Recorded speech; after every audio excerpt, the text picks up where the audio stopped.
YouTube introduced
Yo, welcome back everybody.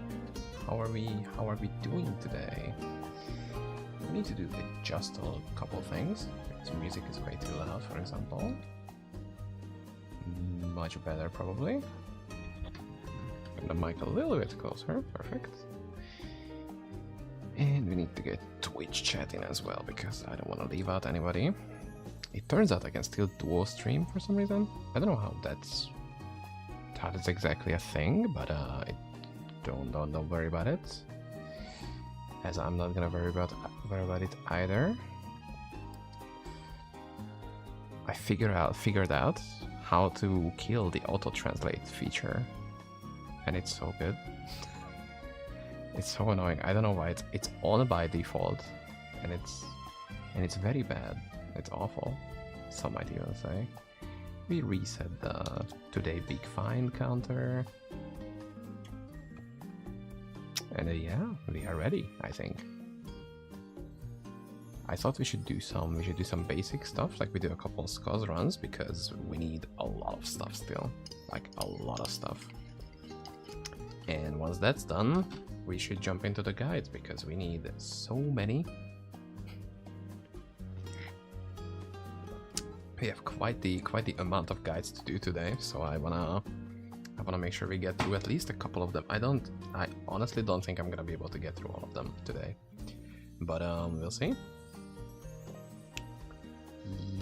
Yeah, okay. Do I have anything in here? Oh yeah. Let's just do a couple of fancy things. For example, we can try to upgrade a. First of all, change music. The classic. Much better. So I found another witchcraft ring, which means we can try to upgrade it to have it +3 skills. That would be very fun. I mean, starting out the stream with a bang, that'll be kind of nice. And I thought this should be today's farming build. It's like rich people, when they have like multiple houses to live in, they can just decide where they want to live for the day.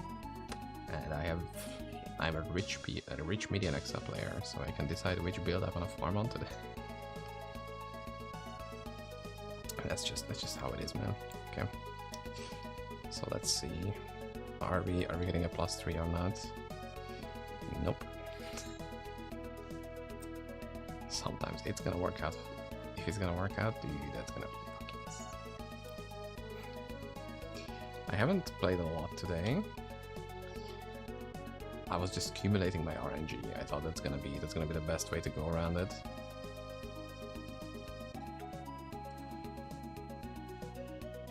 Starting up with an owl. I checked on how prepared we are for the big opening on Saturday. We have around 800 boxes, around 600 arcane crystals, and around somewhere similar, like 800, 600 to 800 enchanted runes. So we got a lot of farming to do still, but that's not a problem. We should be more than fine if I do nothing else but play Median XL and farm Skazglen for the next 25 hours or something. So that's great. I mean, it would be fine, but WoW's weekly reset is tomorrow, so I gotta do my mythic dungeons, I gotta do my raids, I gotta do my world quests and stuff like that, which I kinda wanna do as well. It's not super important, but like, it would be nice if I could do those as well. I would really like to get my invincible finally. Stuff like that, you know? That would be fucking sick.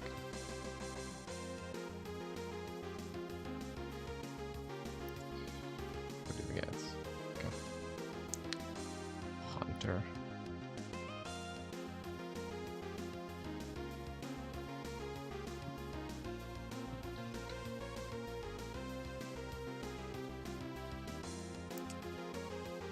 Well, besides that, I don't know.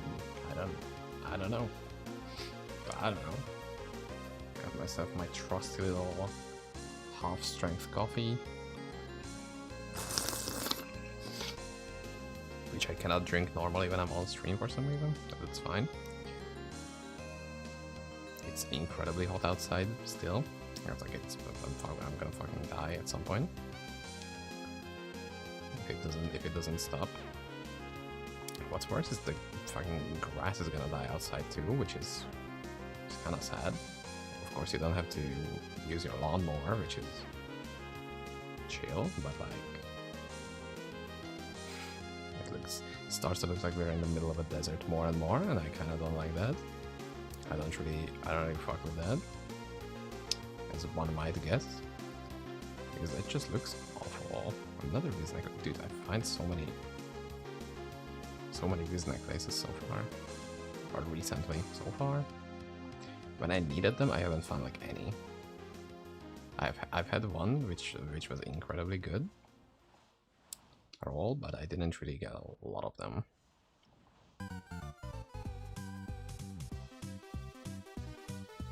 It's I find the weirdest things to complain about. Okay, if you just want anything to complain or need like an excuse to feel, I don't know, to blame anybody else other than yourself, I think I'm the perfect person for that. I've got advice for days. I can come up with shit on the spot. I should have been live an hour ago, which I kind of feel bad about, but I was feeling so sleepy. Like I was just laying in my bed and I'm like, I should be live. Then I very slowly but confidently made a coffee, and now we're here, an hour late, which means I'm gonna go an hour more. So I'm gonna be very sleepy by then. I'm gonna be a sleepy Biden. Joe Biden, wake up. I'm gonna Biden blast.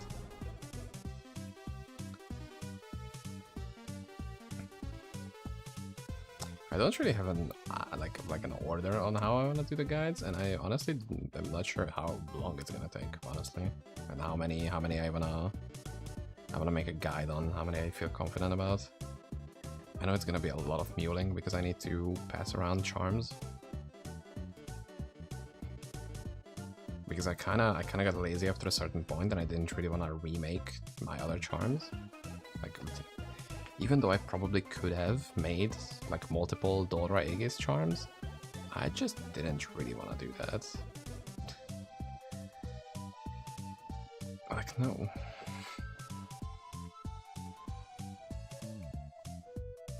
Because no. And that's perfectly enough. Because no. If you don't want to, you don't have to. Where's this? 81, 73, yikes. No thanks. Maybe if it was 95 or above, I could consider using it. Since this is not like... I mean, it's fine, I guess. I could use a lunar eclipse belt. That'll be +2 all skills. And honestly, it might be just better. Because then it would still be the 2 runes. Is it 10%, right? Yeah, it could still be the 2 runes, the 10% Chop Mystic Orb. So it would be 2 skill points over 20% spell damage, which I think it's spell damage, minion damage. Which I think is like big time worth it, especially for these guys. Yo, we dropped a Conqueror, that's sick. It's the first time these guys drop something useful when it comes to set items.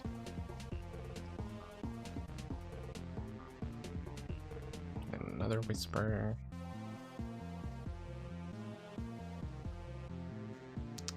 And guess what I forgot to do? I didn't clean off my desk fan. It's still disgusting. It's just spewing dirt into my face. I'm gonna die.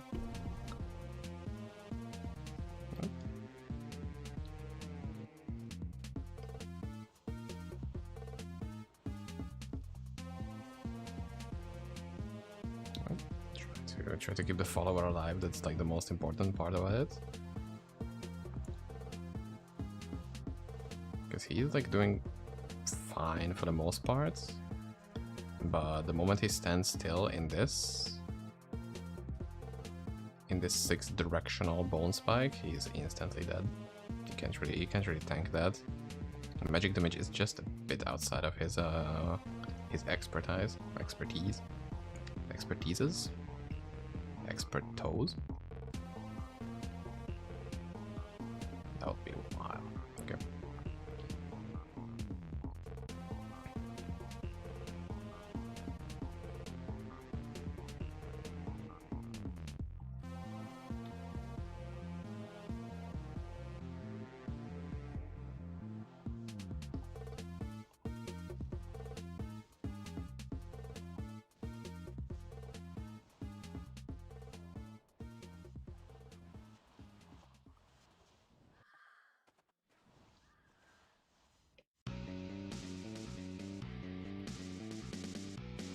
I could also do a Whisper of the Damned.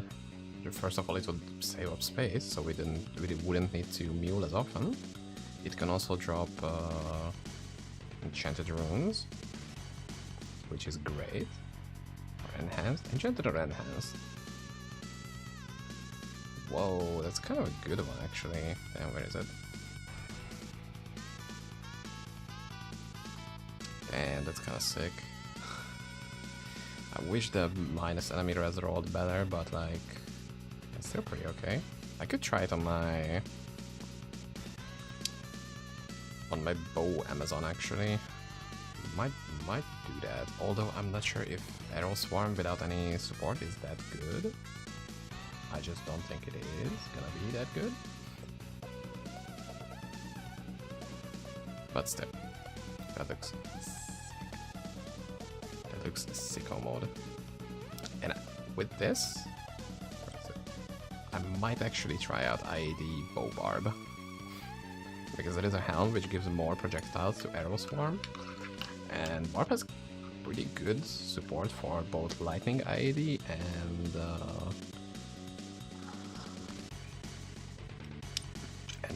that's it. I don't know why I wanted to say more. That's exactly what we're gonna say. Okay, so let's pop open one of these.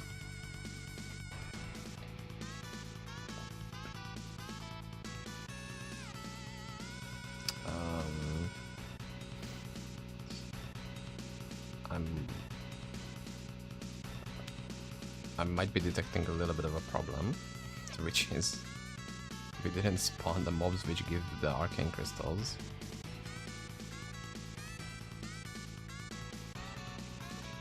Guys, I don't know what's up with that.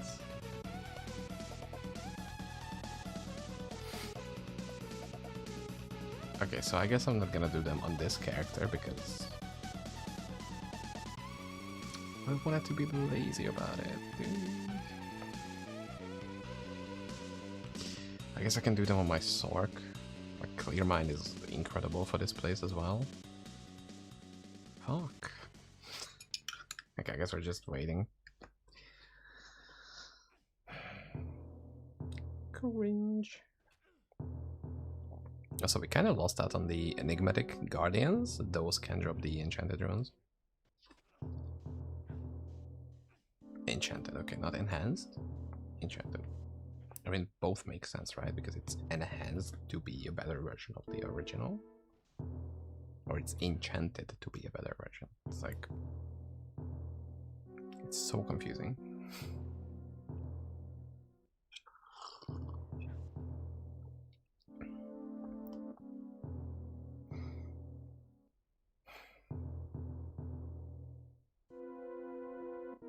I feel like I could clean up my room until it's going, but I don't really want to do that. Even though it would be kind of a sick idea. Like you can see kind of a mess in here. I didn't fold my sheets.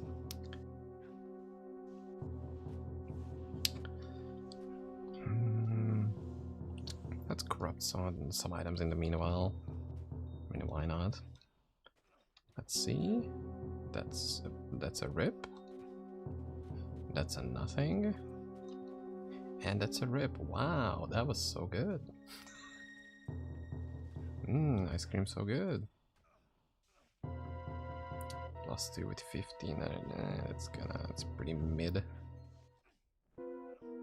I'm so sad you cannot corrupt quivers.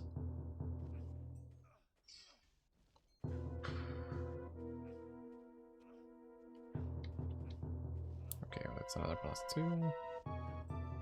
I didn't check how many we started today with, but I think we're around like 120 something. 120 something. That's fine.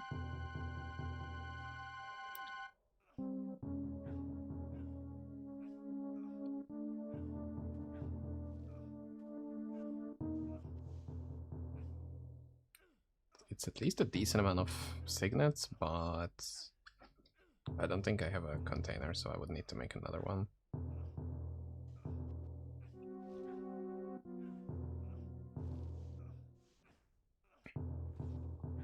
Okay, are we getting a soul binders or not? Nope. We ain't getting shit here. Okay, so I guess that's a debate settled that I'm not gonna do these. Very good video game, thank you for making the choice a lot easier.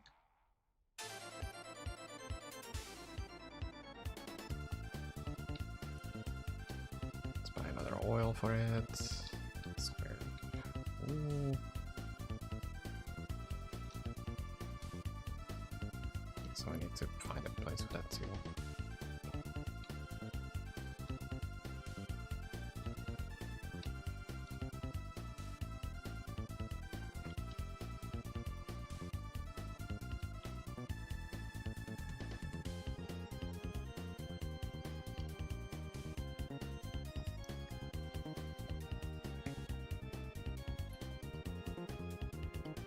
Also, I got another message from the person doing the beta testing in our group,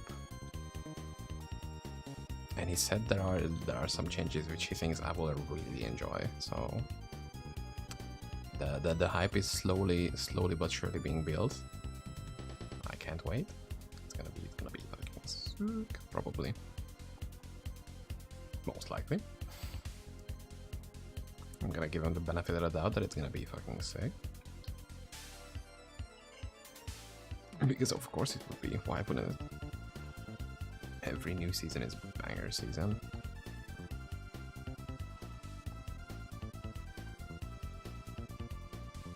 I don't think so far there was like a season which was particularly like a letdown. Even considering that the scope and the team is very small, I think they have pretty much, even though there might have been some controversial changes, like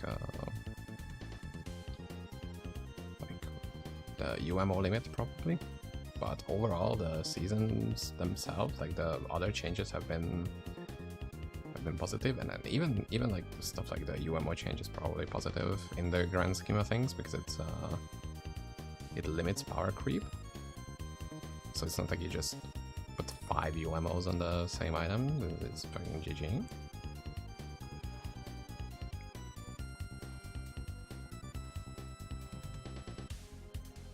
So I'm really excited on what they're gonna add or change or improve on right now. So I can't wait.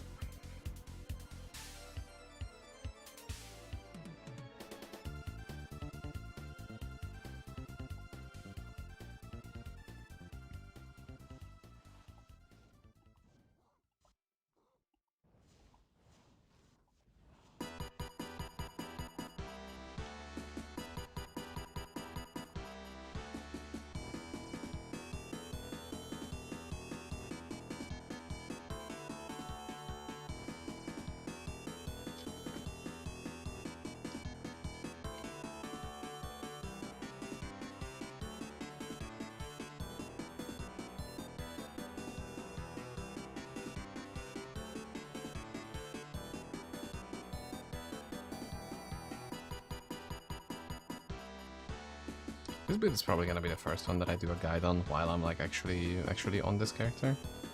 This could be the first one. I don't know when I actually wanna start. Maybe I'll like do 2-3 more runs. It's like, let's do an hour more Scotland. I'm gonna get my energy up a little bit. I'm gonna let the caffeine do its work, and then we're gonna jump head first into it.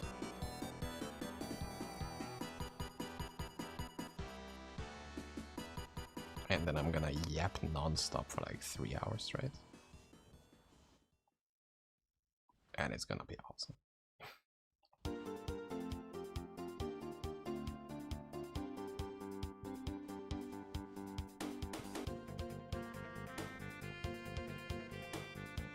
For some reason the recording of the stream was going on already, even though I don't really want to do that. I would much rather just not have to rely on trying to find shit in a 5-hour stream recording. Thank you. Don't know why the software is like, you wanna do that? Oh. Yo, that's nice. +5. Ooh, +5 too.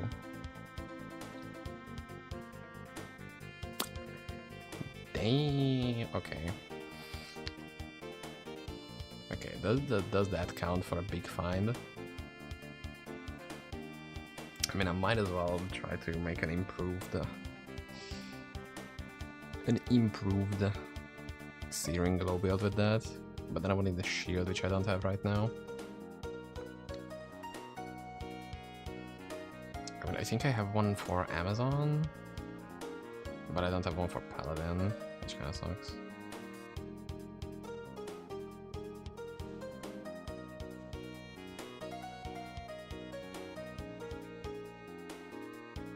I've been looking at Mort's character. He has the, I think, I think not only in group stuff fun, but I think in any categories he has the most amount of Scotsglen kills. Only counting his main character, which is a Searing Glow Paladin, he has 5.8 million kills on one character, which I think is insane. So I don't know, we might give it a shot later, who knows? Could be the move. Since I needed the gear, I should have a pretty decent Searing Glow build already. It's not gonna be perfect, of course, but I think it's gonna be just fine.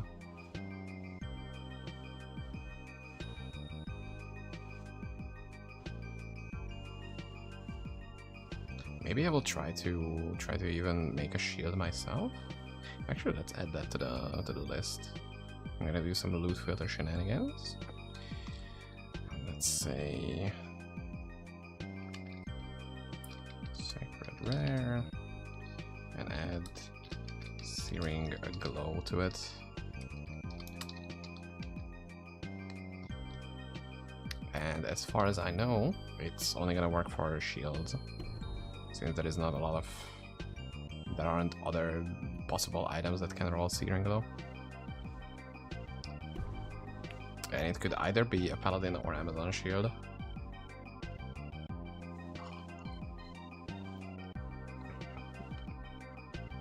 Because even though, if I remember correctly, my Amazon Shield has Searing Glow and is corrupted, I don't know if it's successfully corrupted or not. Function. Why am I saying fancy words when I'm reading them wrong? It needs to be like this. It needs to be cube with Oil of Craft to reveal. For it to increase Searing Glow damage. Otherwise it's not gonna do that. So if it's just the corrupted line without adding anything extra to it, it doesn't work. So it needs to be on that smaller chance. Like if you look at a Corrupted Crystal, it has 50% chance to add the bonus stat and 25% chance to add nothing. If you proc that 25%, it doesn't work. It needs to be that 50% specifically, not 75. So just a little fun fact for you guys. Whoa, why am I dying? Why is my follower dead? He just disappeared. I guess that was an invisible thing, but I don't... Can this be invisible? I don't know. And we got a Reality Piercer. Let's go. Let's get this buddy here as well, because I don't wanna go without him. He's part of the gang. He has to, you know, has to. I feel like he should experience the adventures and the loot as well, because we're all in this together. Maybe the loot was the friends we made along the way.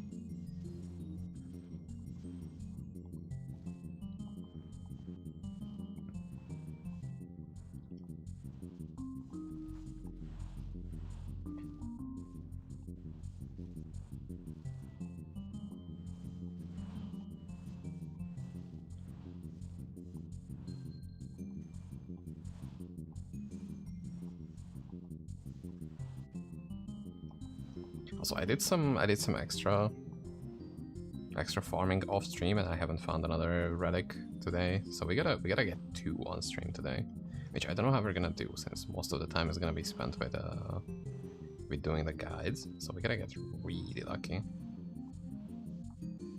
Or I just hold the stream on for longer. I don't know. And tomorrow's gonna be a big day. Tomorrow I get a job interview. That's gonna be sick. So that's why the stream is a little bit later than the other ones.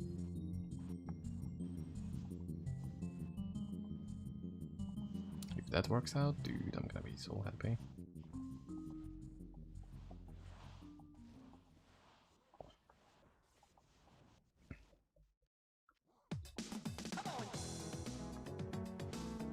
Okay, I think that's about it.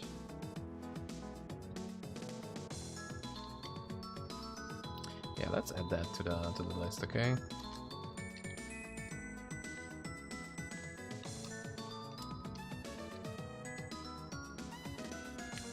Should we reveal it to what it is? I don't have a rune for it, but you know what? Fuck it, dude.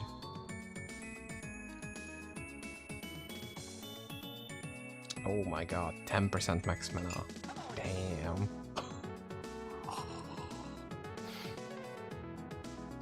Wow, that would be crazy good for Amazon. Holy shit.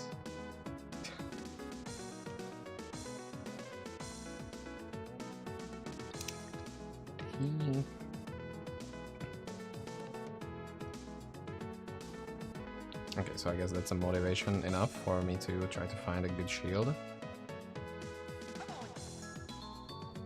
And actually land the corruption on that as well.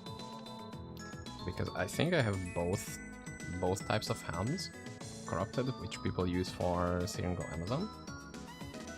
But I just didn't like the playstyle of it. I don't know. Like on Paladin it's fine, on Amazon I don't know. It's it felt way too squishy for me. Like the damage is fine, but the tankiness is just like, I feel like it's non-existent. I don't know how people do that. Like you're already spending HP instead of mana. So you have to deal with that somehow.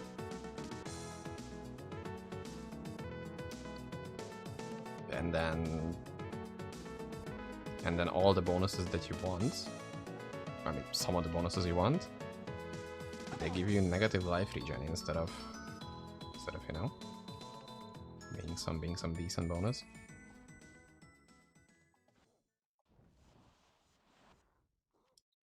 That's the wrong jewel.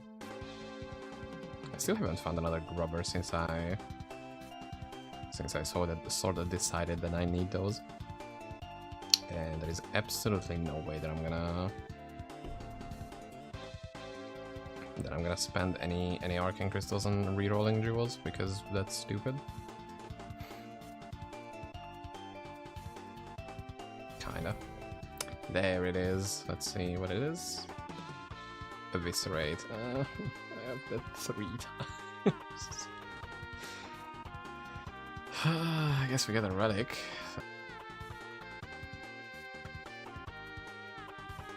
Oh, and the group member who found the Raven Familiar relic is hopping on. I asked him if I could get the Raven Familiar relic, and he's dropping it off on a mule, which I'm really happy about.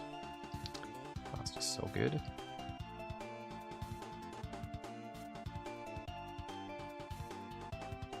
Because then I can show off the true power of the Wolf Druid, which is kind of gonna be fucking sick.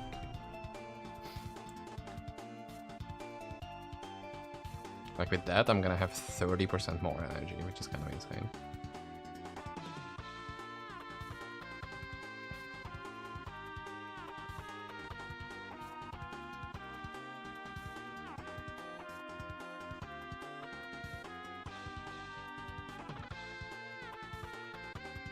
Even just the 15% is already gigantic. And it's permanently up since you are constantly doing teleport strikes. If you're doing Harbinger constantly, which brings your Raven Familiar with you as well, which means you are constantly in aura range, which is huge.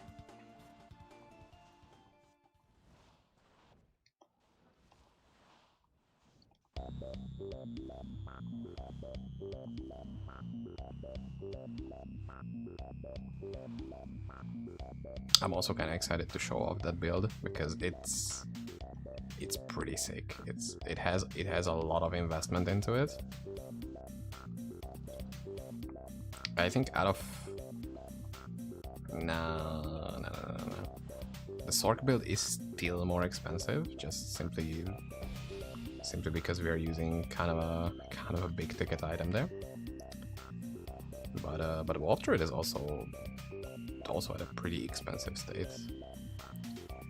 So there is gonna be some more relatable builds, and there is gonna be some aspirational content type builds, which I'm gonna be like, okay guys, that's if you want something to work towards, this is for you. You could farm for that for quite a while.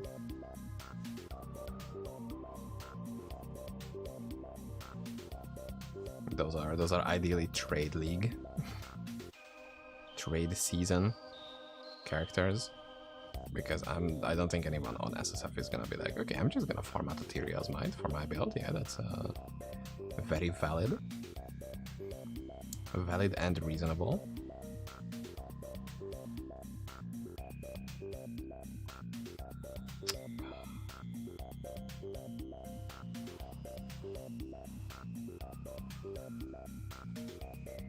That's the wrong kind of Searing Glow text.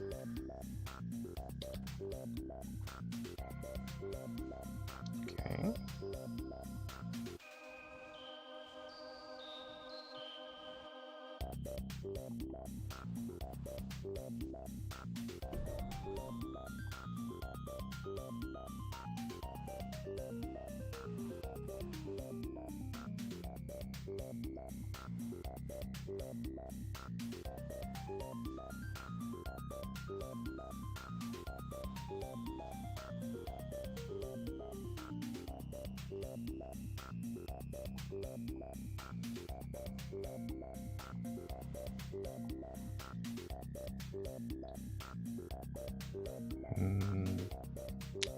Guys, please. They're just going in front of me, dude. They are so restless. Oh, Targe. Targe. Okay, let's see. Oh, another AC. Let's see if we can land this one. Even. Oh, it has fire spell damage as well. It's kind of nice. Nope. That's... yeah, whatever. It was a low roll anyway. It would have been nice.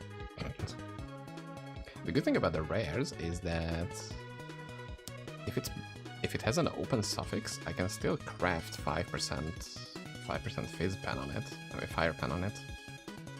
Fizz pen, that would be great.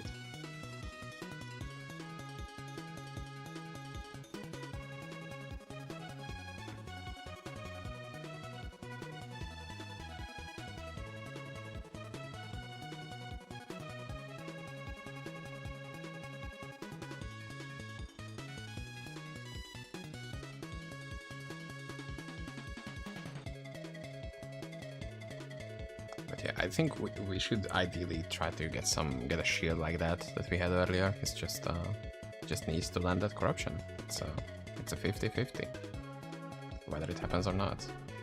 Oh my god. What the fuck? And it's +2 and it's 5th. Oh my god, it's such a good roll. Holy shit. Wow. I mean, so far I've kept my 1 triple SU per day. Jesus Christ, man. It's kind of sick. Okay, yesterday we had an Endless Pride and a Witherfang. Today it's an Unavailing Eye. What else is it gonna be? I mean, it's been 42 minutes. So it's kind of early still, and I have at least another hour of farming. And another 40 minutes just right now. Oops, that's a bad spot. Huh?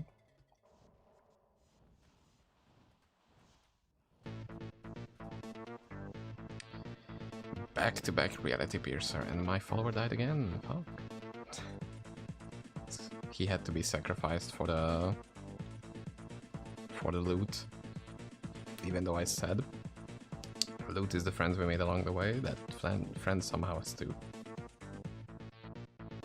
you know, die. but that's fine. It's we can revive him. It's okay. We get the technology. It's fine, but you're gonna be revived, just so you can die again and bring us good luck, the good mojo. Is that what it's used for?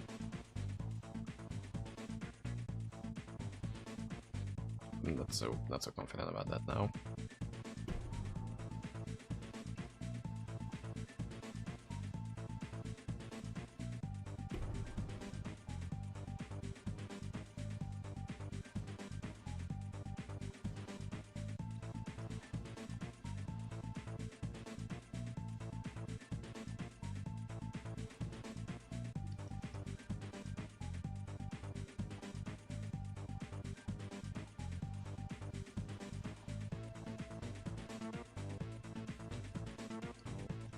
I don't exactly know which relics are new, like which would be new for the team, and I have even less knowledge about if it's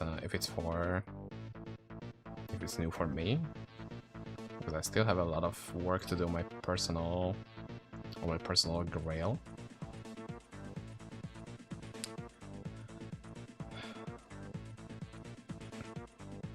Okay, I think it has to be 2 searing though. And then it's not gonna show the procs.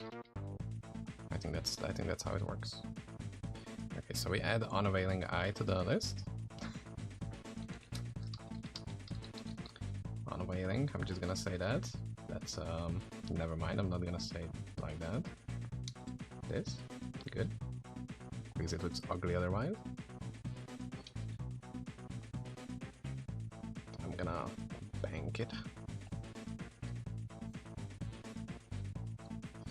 Okay, I'm already filling up with shit. I don't like that. Do I need this? The hoarder in me, dude. It's so hard to fight it. Like it's trying to gain control, and honestly, it's working. Like it's doing a great job, honestly, which I kind of don't like.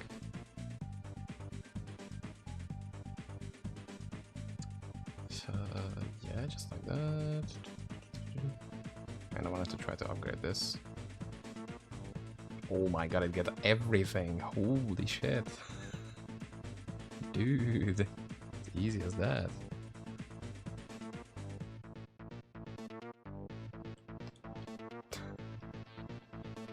When I don't need it, when I'm not even thinking about needing it, I actually land it.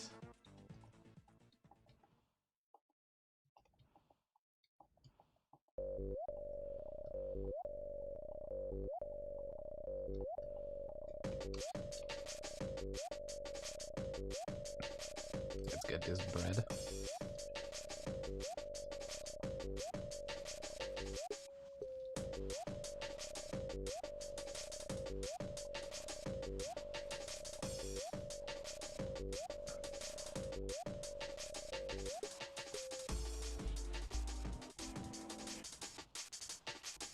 I'm also thinking about I can use the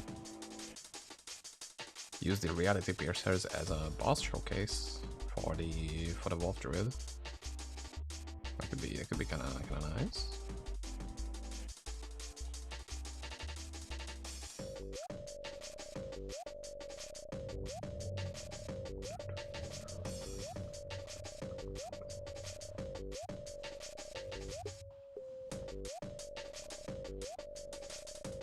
But so far, we are doing incredibly good for today. As I said, I was accumulating RNG. That's how you do it. Now imagine what would happen if I wouldn't play for 40 years, for example.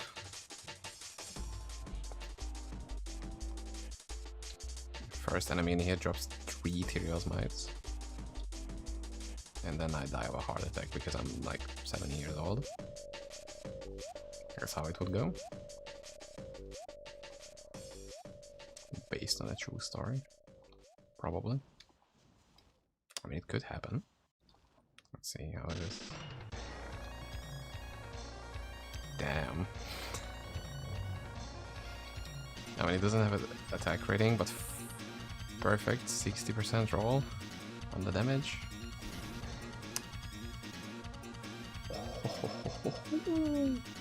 Back-to-back relics. Oh my god, it's Resurrect? Yo, that's kinda sick. That's pretty good. I would say that's pretty good. 2 relics on it, what the fuck?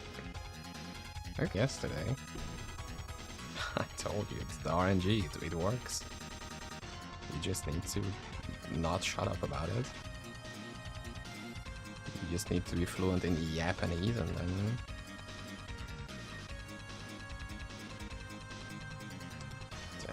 then you get it, GG.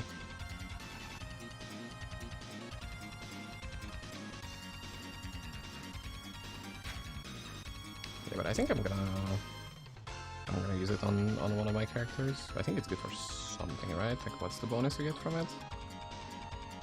It's spell damage. Minions gain 100 life regen per base level. Minions gain elemental pierce. 50% on attack blow. Yo, what the fuck? I didn't even look into that, so I guess I could have done some sort of resurrect build. Although I mean, you kind of can only have 3 of them at the same time. And there is probably some like Giga Resurrect minion that you can use that's like crazy overpowered or something like that, or just like way stronger than any other mob. Half your spell damage. But I get full pierce, so if you go for some fire stuff, you can probably do something about that, I guess.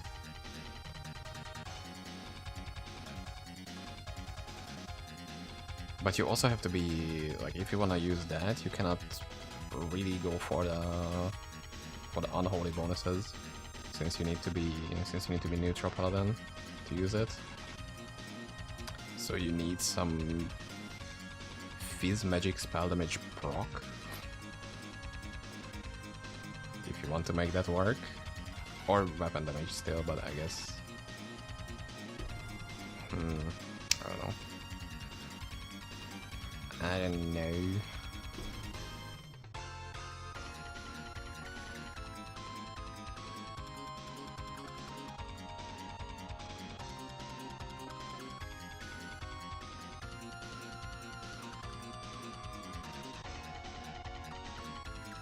But yeah, that's a sick relic. That's great.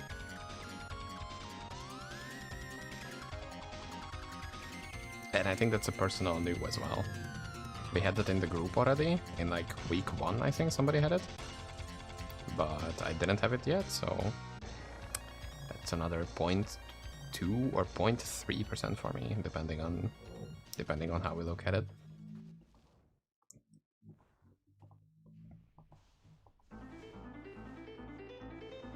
We can check how much we have on the group and on the personal as well. I think I'm like rank 7 in solo grail or something like that, which is pretty good. It's pretty prestigious, I would say, and it has a lot to do with the fact that I killed Deimos 5 like 6 times or something. Like, that is a lot of relics that I got from that, and there hasn't been many duplicates in there.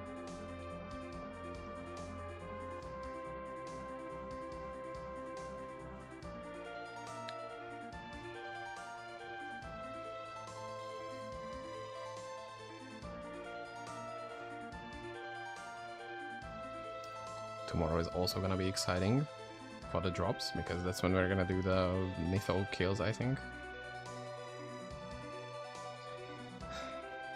I mean, it's gonna be mind-numbingly boring for the most part.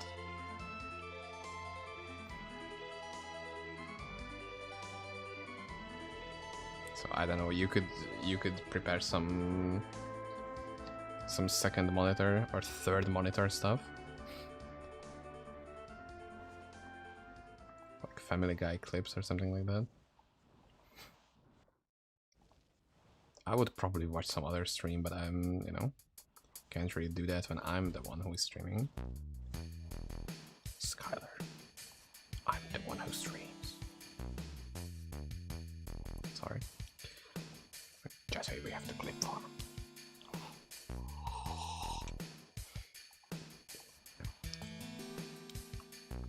Where the fuck is he at, dude?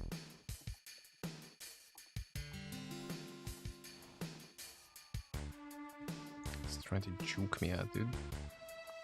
The fire explosion effect is so big that it covers the entirety of him, and I just can't see him among the chaos that's going on also.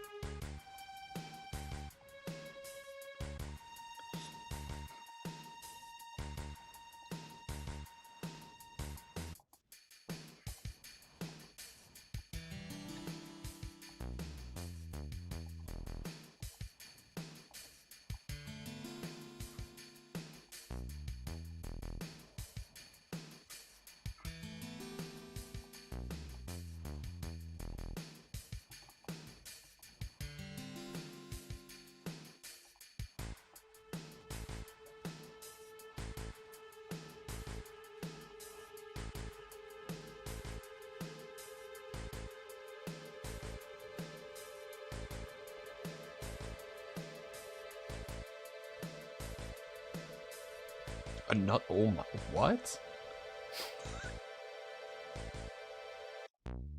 Huh? 3 back to back? 1 in 1,000? Let's go, dude. That's what I'm talking about. Once again, the RNG gods have decided to smile upon me. It's kind of crazy, isn't it? Fuck.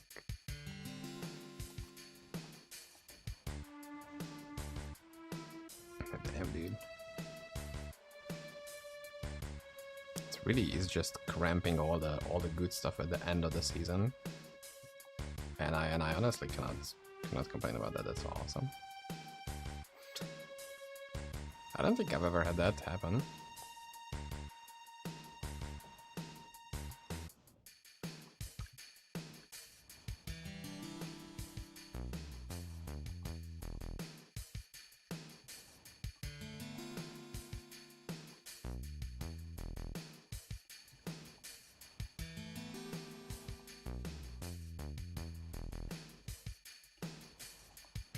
GM Party dropping the double thumbs up as its signature to him. Thank you for joining, dude. Hope you're doing fine.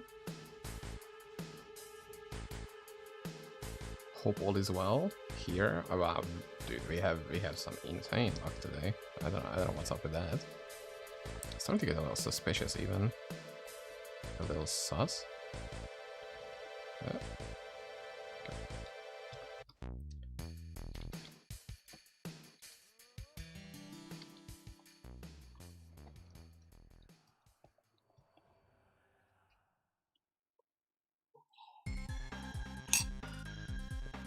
Make sure before I accidentally spill my coffee once again, like a child. Haven't happened in a while, but I would just, you know, not like to tempt fate with that. Because I'm prone to stupid accidents like that. One might even say I'm clumsy. Which is a very bad thing to be, I found out. Like, it's not you are not doing, like, big fuck-ups, like you're just doing small ones, but they are really fucking annoying.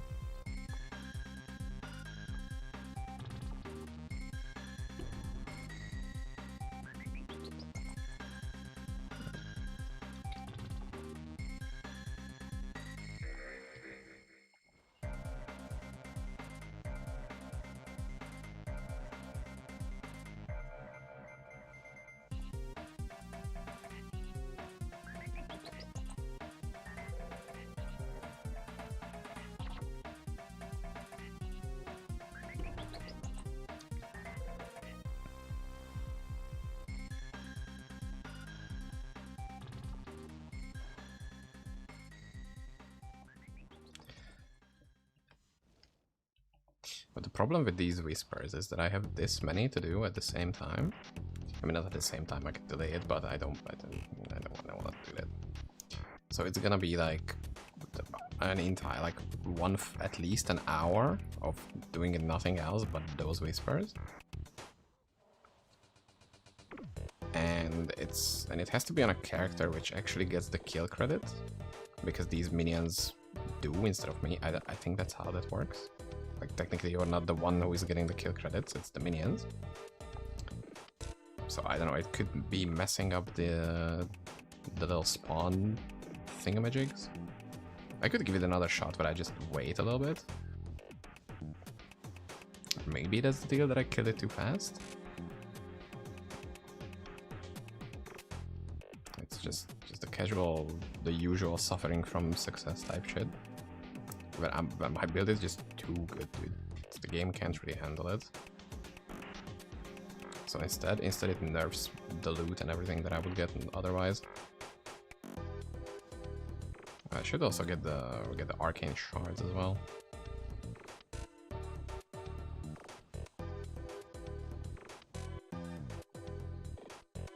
And every unique jewel, ring, amulet, like that.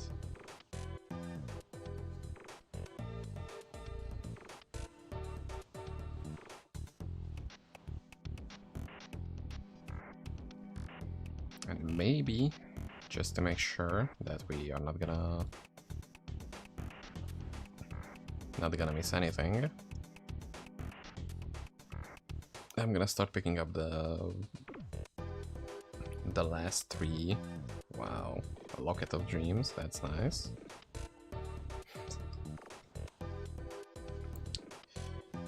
Just to make sure we don't miss anything and we have like as many runes as possible, I'm gonna pick up the last 3. Like Jaw, Cham, and Zod runes. Just so we can upgrade those two enchanted ones as well. You know, just to make sure. And it's probably not gonna be that big of a deal. Like, it's not gonna make it that big of a difference. Like, every 2 Zod and every 4 Cham runes is gonna give us a 1 All rune. So it's not like the best thing, but it's just something. Oh my god. Wow, what the fuck? Holy shit. Well, I didn't know druids can roll Searing Glow as well.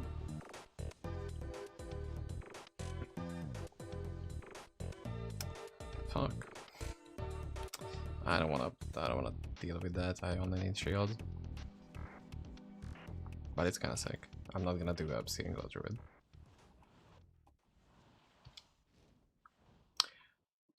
Or am I? Well, if I don't land the thing, then it doesn't matter. I'm gonna corrupt it at the end. Okay. Maybe I could maybe do something about that. And where the fuck are all my minions, guys? What happened? Huh? What happened to the fungus? The fungus among us. Okay, there you go.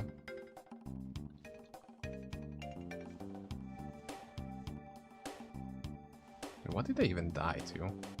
Like, there is no way the corrupted seer got them this badly. Like, they usually don't even flinch at that guy.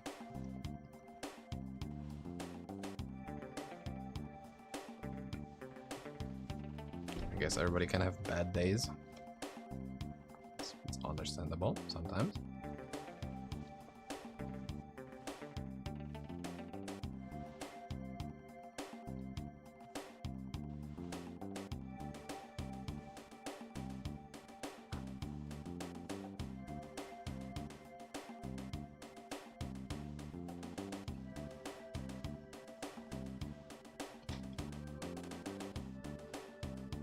And I think 21 is the max that you can roll.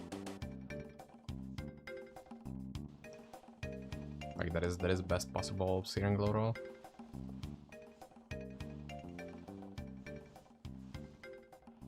You don't have to push boxes the whole week. I mean, I just want to make sure, you know. But thanks for checking in. I checked. Do we have enough?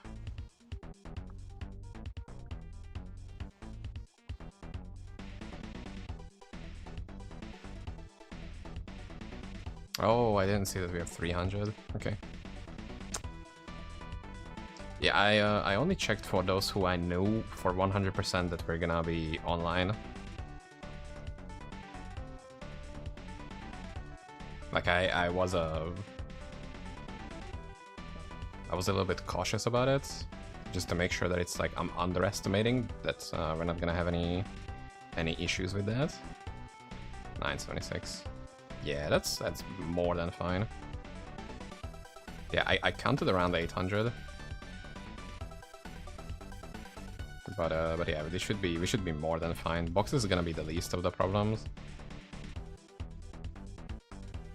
Like arcane crystals and if I can make it. Yeah, don't worry about it yet. It's fine. But thank you for considering.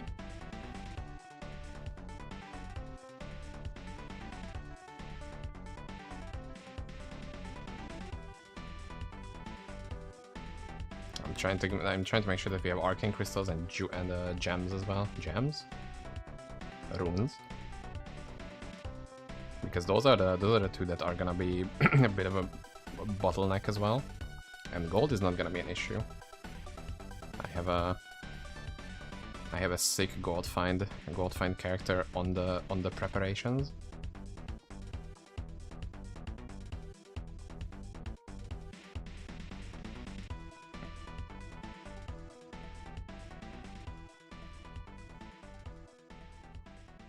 But also it's just relics. Like I don't mind farming some relics here because we also need those. Runes are gonna be the roughest. Yeah, I checked. I have around 500. VR also has like 180 or something. So we have around 700, 800 that we know for sure. I mean, for the two of us. And then I don't know if you have any.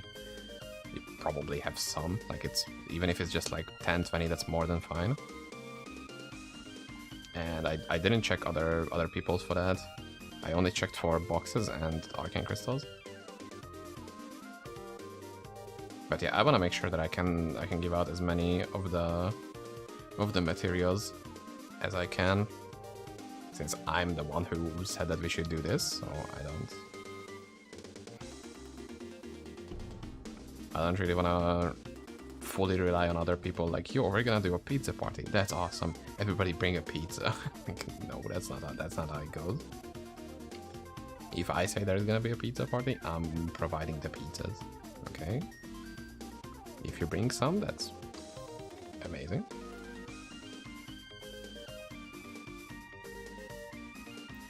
Oh, then we are more than good.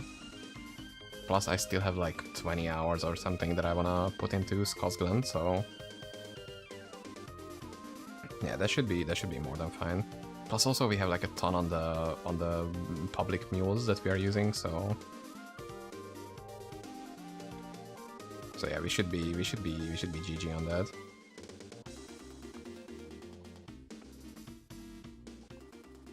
Dude, it's gonna be so good. I can't wait to do that. And I hope it's not gonna be majorly disappointing where we don't find a single relic or something. I'll be sad. But we should be fine.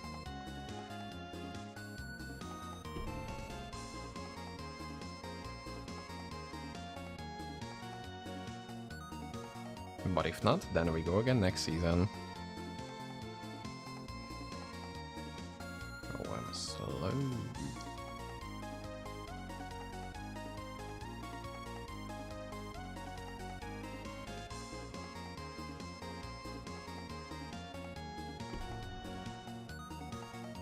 So yeah, it's gonna be good.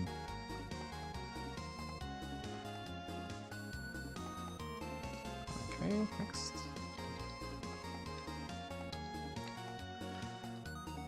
Okay, let's see. Are we gonna land anything on this or not?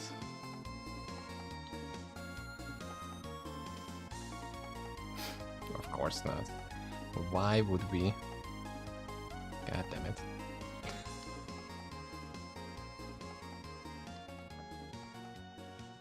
Oops.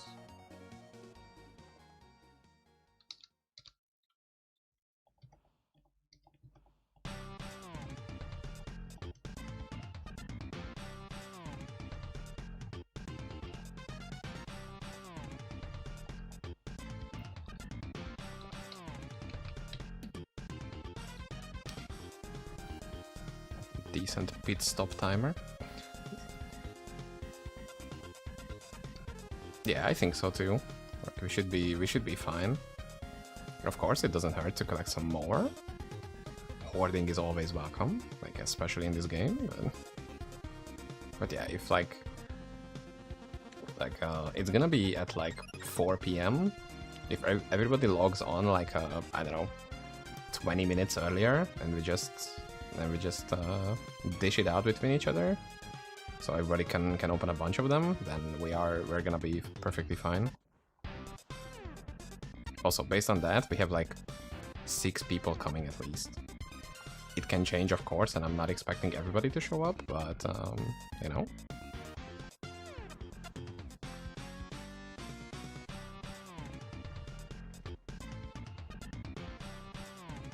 But I think we're gonna be fine.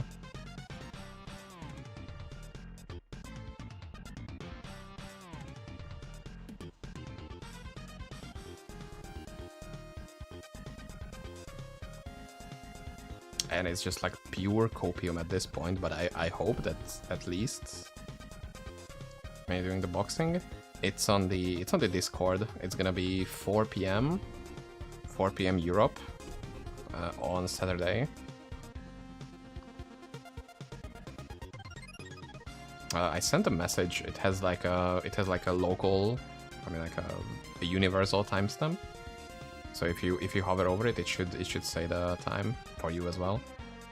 Like it updates based on your time zone.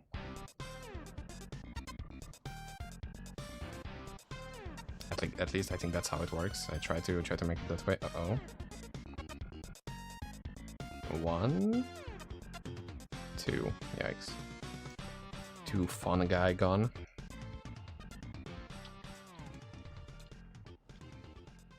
Good luck on your 150, by the way. I think you are. I think you should be like pretty close to do it actually now. I haven't checked if you got it or not in the meanwhile. Work until Friday night. I mean, I try to like put it in like a generally good for everybody timestamp. I should have asked about it a bit more, but I'm not sure how it would have. 3 bars left. You got this. Then it's GG. I think I even have some 140 scrolls on my Wolf if you need them. Just let me know, because I also did a fuck ton of libraries on that. No, fuck ton. I mean, just like some. A few. That's like 2. Oh, Cameron. Sure you don't leave that behind.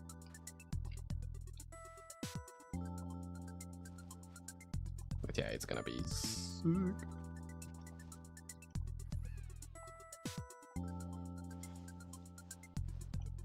Also, what I started, I'm getting sidetracked so easily by myself. Holy shit! It's just I'm really hoping, as I said, it's more like copium at this point. But I really hope that once we do the box opening, we get some relics, which I was looking forward the entire season, so I can try them out at the last day. For example, Sky Siege, Frigid Nova, stuff like that. That would be sick. Know that, so I could use it when I'm at the doubles XP above 90. Wow, that's sick. Dude, that's like crazy XP. It's like 32% just from the amulet. If you need a good Samael charm, I think I have a 23% XP. So let me know if you need that. I don't know how good yours is right now. So I can also drop that to you if you need that.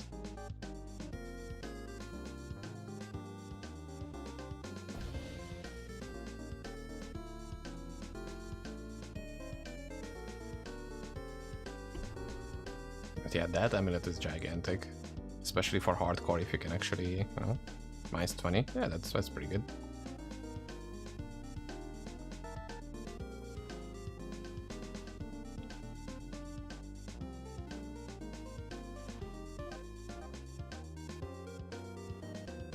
Oh, good luck with those runs, by the way. Imagine if you get an amulet in the meanwhile as well. I think we still need one of the... Or do we? Never mind, I think we got both Angry Stars. But it's always nice to have one, you know? It's a sick drop and it's rare as fuck, so it would be nice.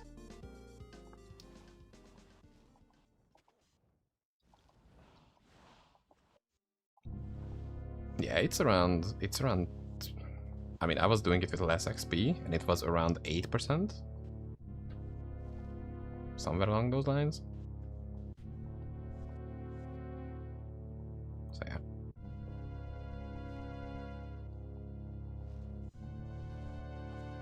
Yeah, it should be Giga XP. Especially with that build, I've heard that it's really fucking good. I should have tried it out, but I was lazy to do it.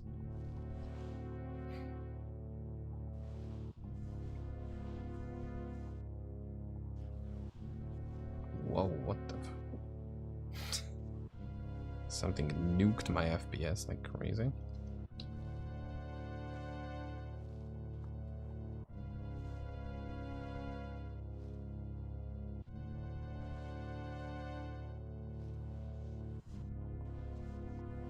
Although I could still try to level my wolf as well to 150, because with the Raven Familiar relic,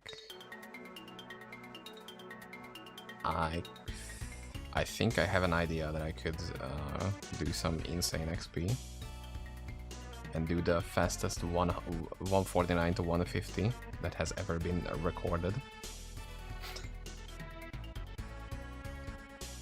I will see if I want to do that or not. Like, that needs a lot of prep, but it could work out.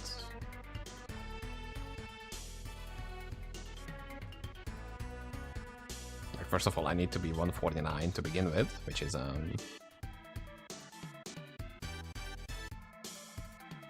which I don't have yet. No 4 out of 4. Yikes. No 1 in 10,000 run. Does the game even love me anymore? Just kidding. I know it does. Not.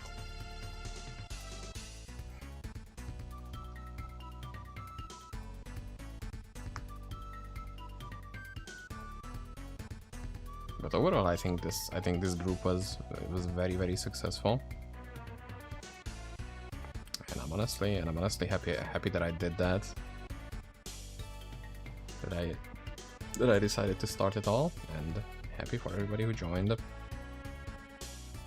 And I'm 100% gonna do this again. Yo, what the fuck? Oh, it doesn't have guided chain. No. Wow, that is insane. Holy shit. 8% IAD, minus 9 all res, 30 dex. Oh my god, that is so close to being perfect. If it had guided chain and arrow proc, that would have been the best IAD dex quiver that I could use on my Amazon. That is insane. Quiver crafting when devs, please. Oh, it's a jaw rune. I need to pick that up as well. And a ring.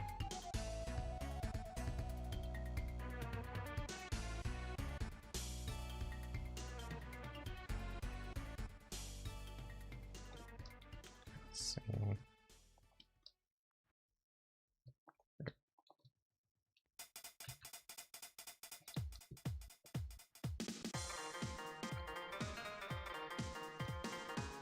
Set up some stuff.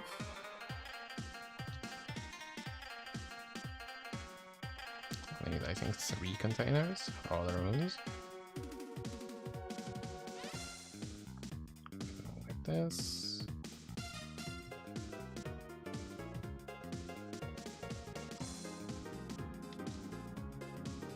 This, and one for when we get a Zod room.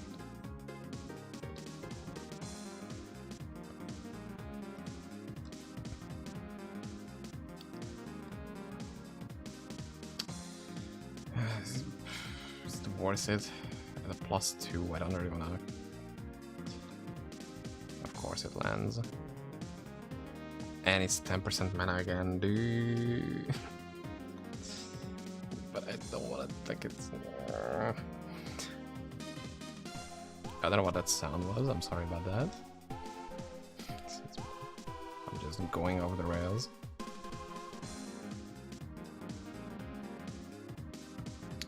Would it be nice once again for Blood Zone, Blood Amazon, Searing Glow stuff? Okay, let's very quickly jump onto the into this, I think, because I think I can mule it now.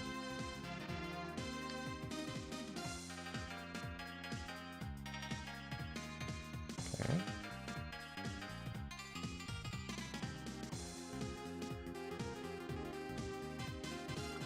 Archon Desolator. Oh god.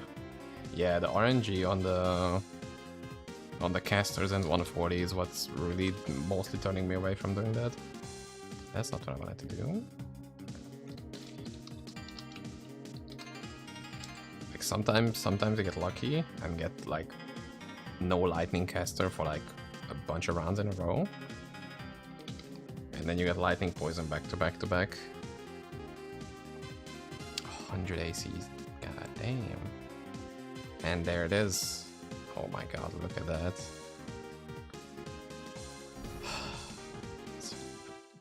Absolute most insane relic find. I'm so fucking full, holy shit. Just Griffin, Rats, and Vanguards, yeah. Although Griffins can sometimes one-shot you as well. Like that can just happen sometimes. If you get unlucky placement, then you can just get blown up by them.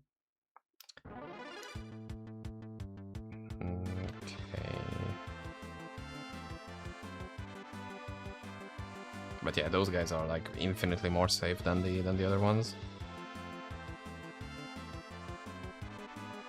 I don't think I have anything else that I need from this.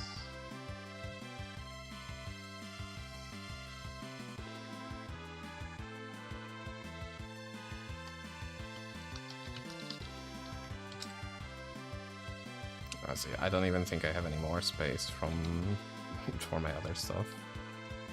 Like, I'm so full of everything else, dude. Is that Final Fantasy music? It's a mix, yeah, but it's on the Final Fantasy IV.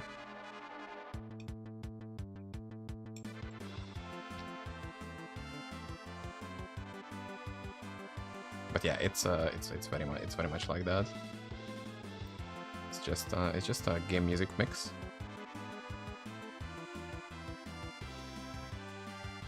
Because I can just listen to video game OSTs for like hours and hours on end. I'm not really get bored of it. There's so much shit in my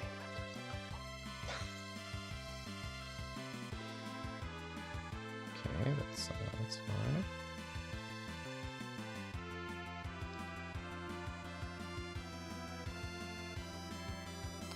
Okay, I'll drop some of these rooms here as well.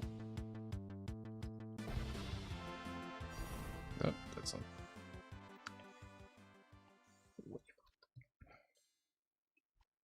Okay, thank God it's very easy to distinguish anything going on in this inventory. Thank fuck.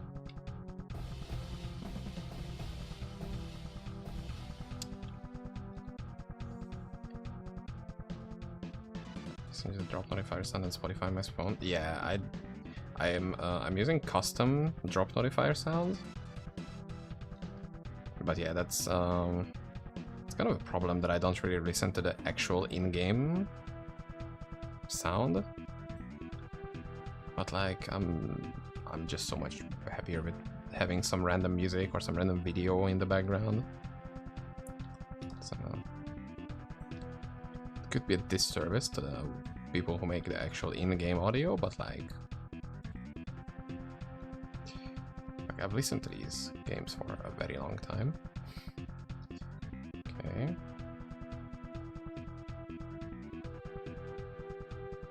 Although when it matters, I do.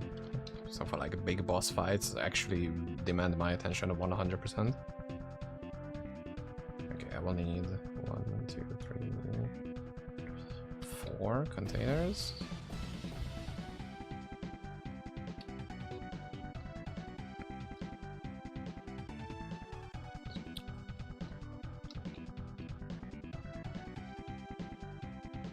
This as well.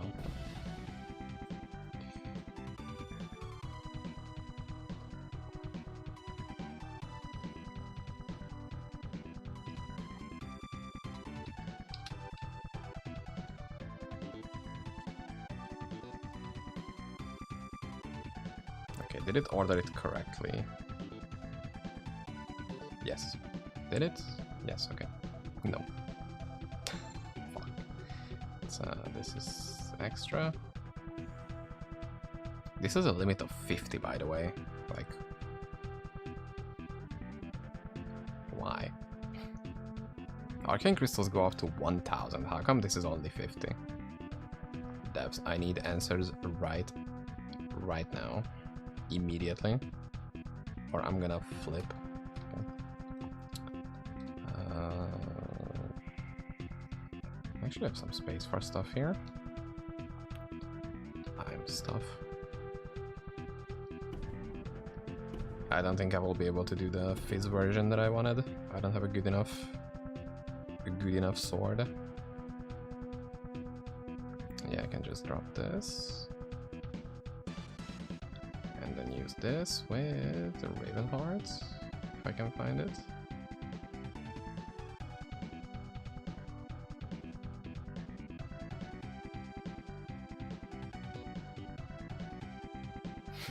Okay, it's good to know that I've already had that Raven, like that Resurrect Relic. Cool, very cool.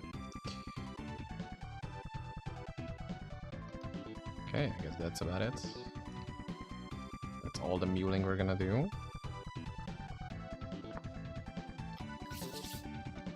And now it's time to check if I have everything ready for this druid.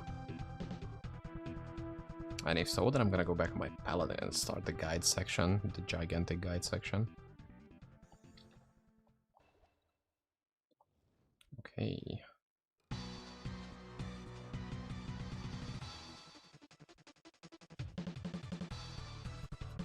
So we're gonna need a Raven Relic. Help yourself. Thank you so much. I think I'm mostly fine. Like, I think I've set up pretty much everything that I needed.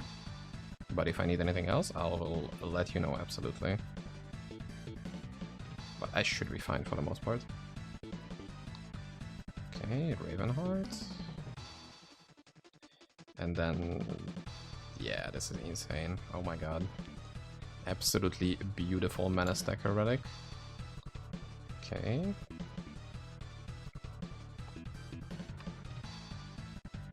With the Mort. I'm not sure if he's gonna be with us. We can ask him if he wants to be with us, but I think he's with the other team because they're you know, friends, or they know each other or something like that.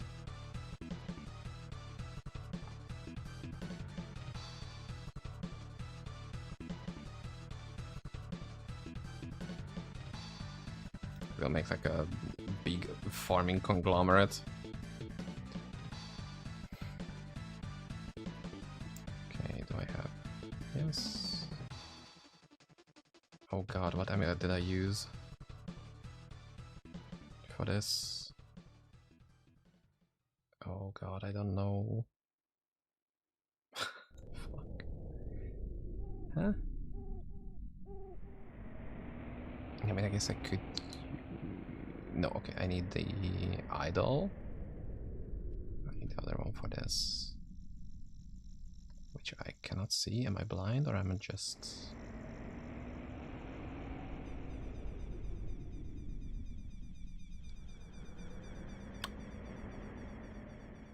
can't see my amulet. I'm blind, probably. That's not great. Idol. Let's see. Idol of Fortune. It's on my... What? It's on my Sorceress for some reason. I put that video closer to the new season of... Yes! I'm gonna edit... Yo, those yikes. I'm gonna edit these guides that I record today. I'm gonna put them out, one each. And then like at least a week in advance before the new season starts, I'm gonna put out a proper recruitment video. Chasing him got 2 seconds on cause when I was like, oh, thank you. See your second now. I mean, chasing Mort is like, is futile. He's a maniac. He's fucking crazy. Not in a bad way. It's absolutely insane the amount of hours he puts into it. Like comparison is already the thief of joy, but comparing yourself to Mort is just like next level. I would consider that unhealthy. Just don't. He has 600 hours on his main character. Just to, you know, put that into perspective. He alone has more Grail progress than we as a group have. By the way.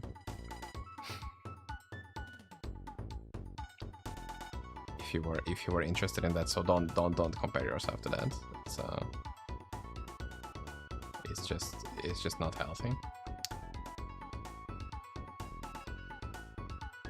Yeah, it's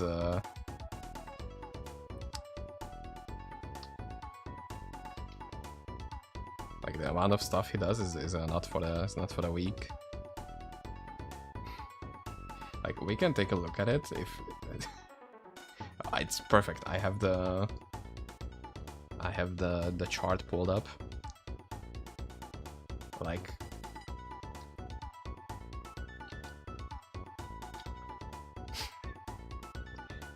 it's yep. 5.5 million, 1.8 million, 200k, 150k, 140k. Like it's don't compare yourself to this. Okay? I think everybody did a fucking amazing job, and I'm really happy that you guys did that. And we have done some big boy work. Okay, now let me exit. How bricked is my character gonna be?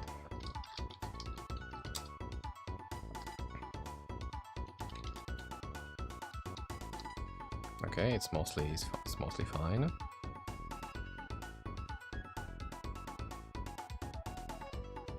Oh, it's mostly not fine. Fuck.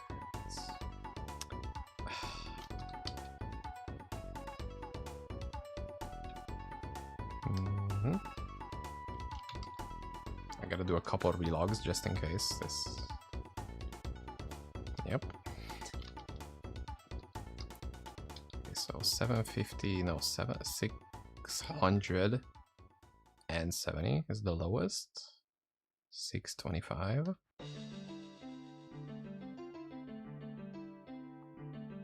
Okay, so that's enough for those. And then 750 is the next, I think.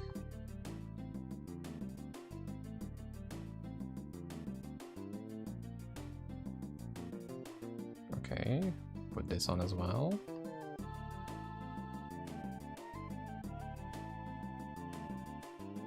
What? I can't.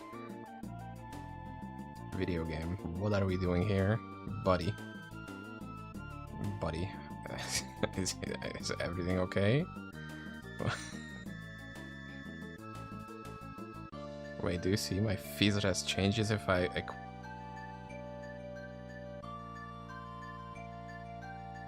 What?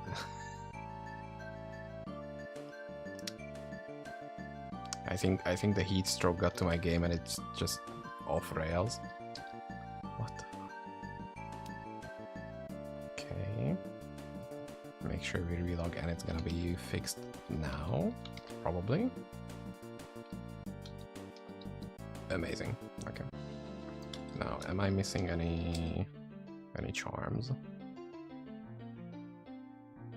I'm missing my Dolreg. That's kind of a big one. Yeah, that is kind of a big one to miss.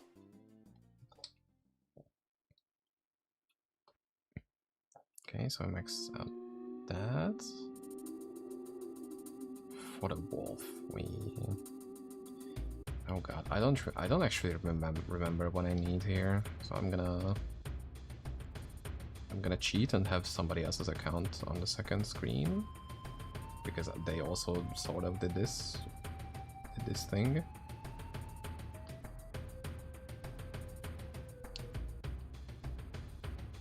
Okay, so it's gonna be meditation 3, continuity 6, specialization 10. Symbiosis, make sure we don't overspend, because 15 points is enough, and I overspend. Fucking hell, man. Yeah, whatever, I don't care. Shit. Okay, 25 wolf, we put one on that.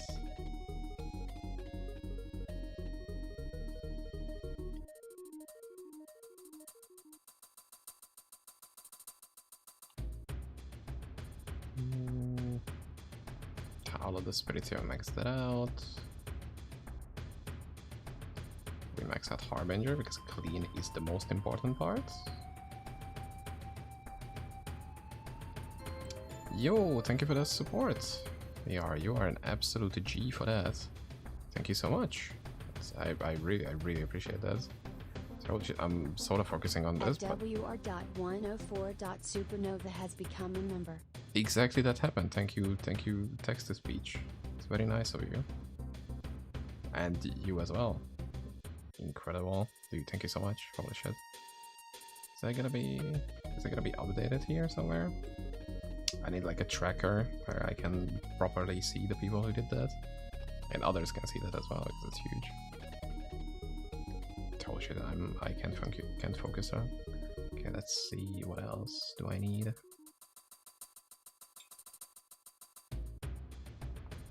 I mean, I guess the rest is... That's just cold res per life leech. I guess it's just Twisted Claw next, right? Or some feed effect as well. Give me some life kill, life on kill. Okay.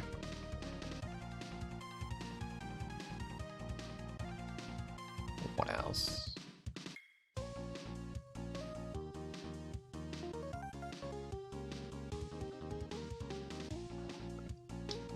Oh, I haven't spent any points into energy and I have 20,000 mana? I did for the group, you put some serious time in it. Try to help some of us. It's for the fun of everybody. I mean, if you guys are having fun, then I'm having fun. Like a big family. Okay. 40k, is that gonna be enough? I don't know. 40k sounds a little low. A little low attack rating.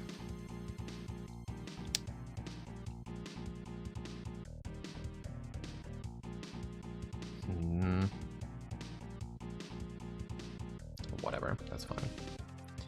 Okay, I need to figure out how to do my buffs because there's just like so many things. This shit has so many buffs, it's kind of insane. Okay, so this is gonna be F5, F6, F7. This is gonna be middle mouse. Like that. Harbinger F1, Twisted Claw F3. Menopause on the left click, and I think we're good. Maybe. Probably. And weapon swap is just Vindicate. Cool. Okay, so we do these. Okay, 21,000 mana. Okay, 1 point of energy gives me 4 points. 3 to 4 points, wow. 6,000 6,000 energy, 39k mana. Wow, it's pretty good. 60k. Wow, what the fuck? Yo, I think without a Raven Familiar, I think I had around 35k mana. And I'm only level 146. That is kind of insane. Wow, the fuck. Okay.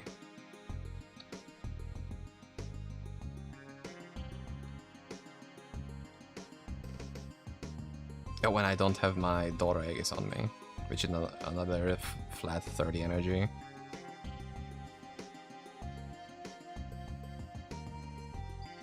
This build is pretty good.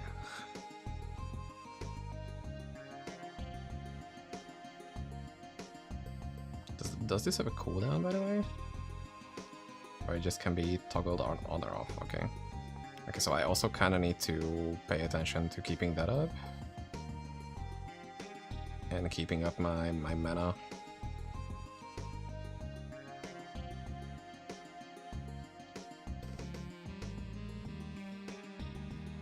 Okay, so we're kind of good on that. Okay, so I guess let's get into the guide section, which I sort of said I'm gonna do at 5 PM, but I kind of went overboard on a little bit. And let's get some other music in the background, something that I usually do, my classic, my bread and butter background music.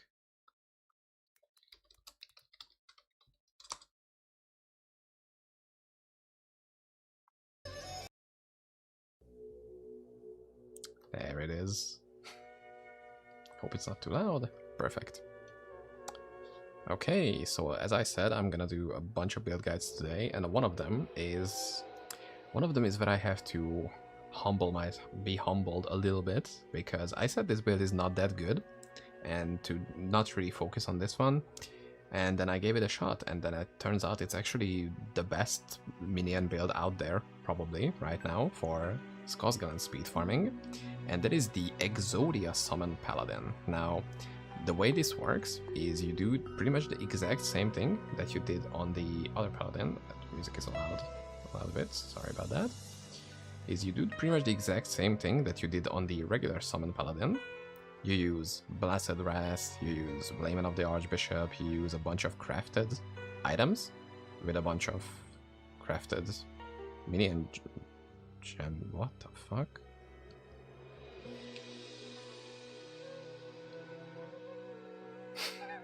Okay, it's good to find out in time that I'm missing like 40% minion damage in this item alone. That's great. But it doesn't matter, it just kind of goes to show that this build is fucking insanely good, because you will see.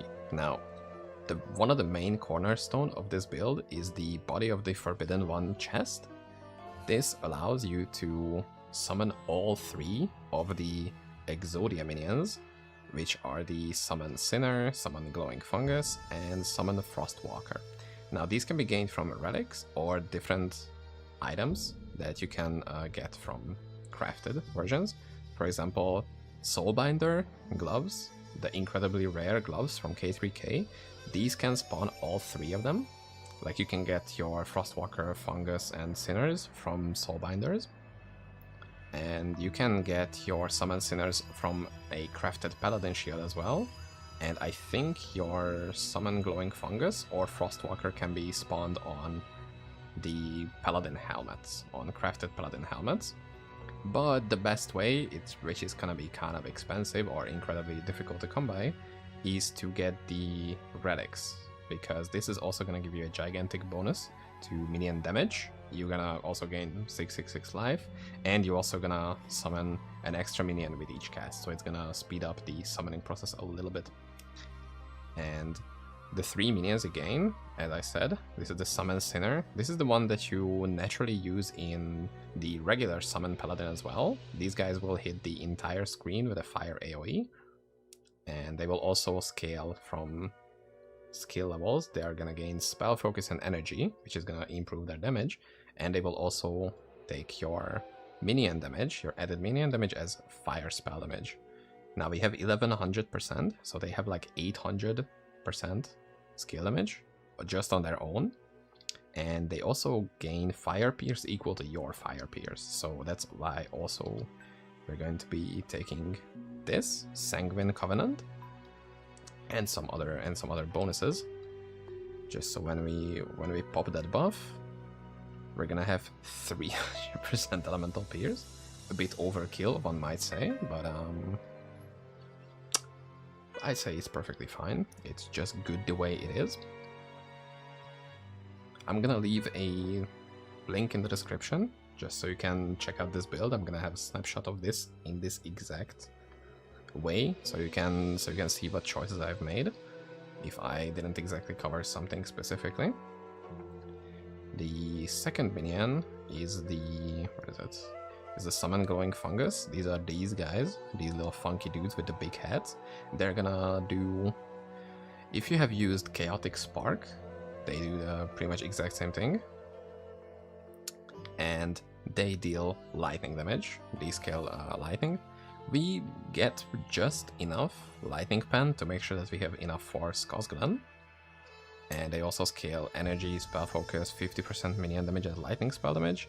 And they hit like an AoE, and they also stun enemies. So they are gonna be very nice to keeping us alive, because enemies can't really do shit if they are stunned constantly.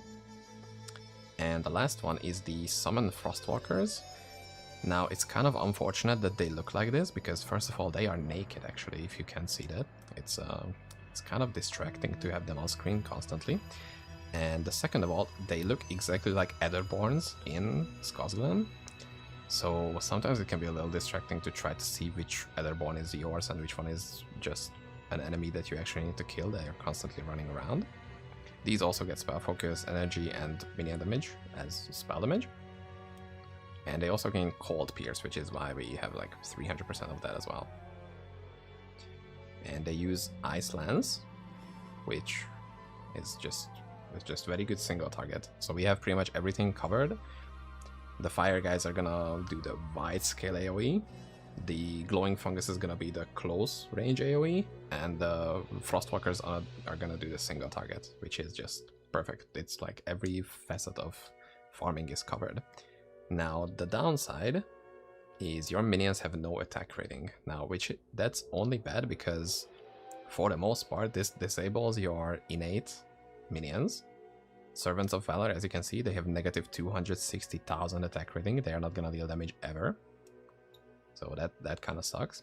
There are some minions which can actually be used still. For example, the Necromancer Abyss Knight, they hit always regardless of attack rating, so they can be used as like extra substitute damage. So if you wanna try that probably works as well. At this point, I kind of don't wanna say which builds are good or not, because I'm just gonna get proven otherwise. So that build sucks balls, and I hope it turns out to be the best build in the game. So good to know. Now that we have that part settled, what is something that we have done differently compared to the regular summon minion build? Pretty much nothing. Like, we do the exact same setup. We have the big strong minion stats on the summoning. We're gonna make sure that we have every single buff up and running. I do Super Beast because it gives like a little bit better attack cast frames, but it doesn't matter. You can just not use it. It doesn't really do anything for us. It's just you look fancier this way. And you summon them and you apply your movement speed buff on them, because that's also gonna increase their attack and cast speed. I don't exactly know how much it affects them, like what sort of DPS buff they get from it, because it's kind of unknown for minions on what frames they are using, because it's just not in the game as easily available as like your own attack frames. And then once we have them spawned, we're going to be using Maleficence with some survivability shield. And we're just gonna telestomp enemies and absolutely demolish everything that's going on at the same time. Now this is an Etherborn, and these are our minions. If we teleport on them, now which one is which? It's a little bit hard to distinguish. Now they do different attacks, so you're gonna be able to tell them apart. You'd be great for being so knowledgeable. I guess I should have done that, but I kinda didn't want to spoil myself. But I was thinking about it yesterday, and there are many issues which sometimes like a huge strat gets found out, and the person who finds it doesn't really report it, that it's like overtuned and something. So it just gets to be in the game in the broken state, and they are pretty much the only person who knows that broken thing is in the game from minute 1. And I kind of don't want that to be the case. So maybe next time I will go a bit harder on beta testing to make sure I help out as much as I can.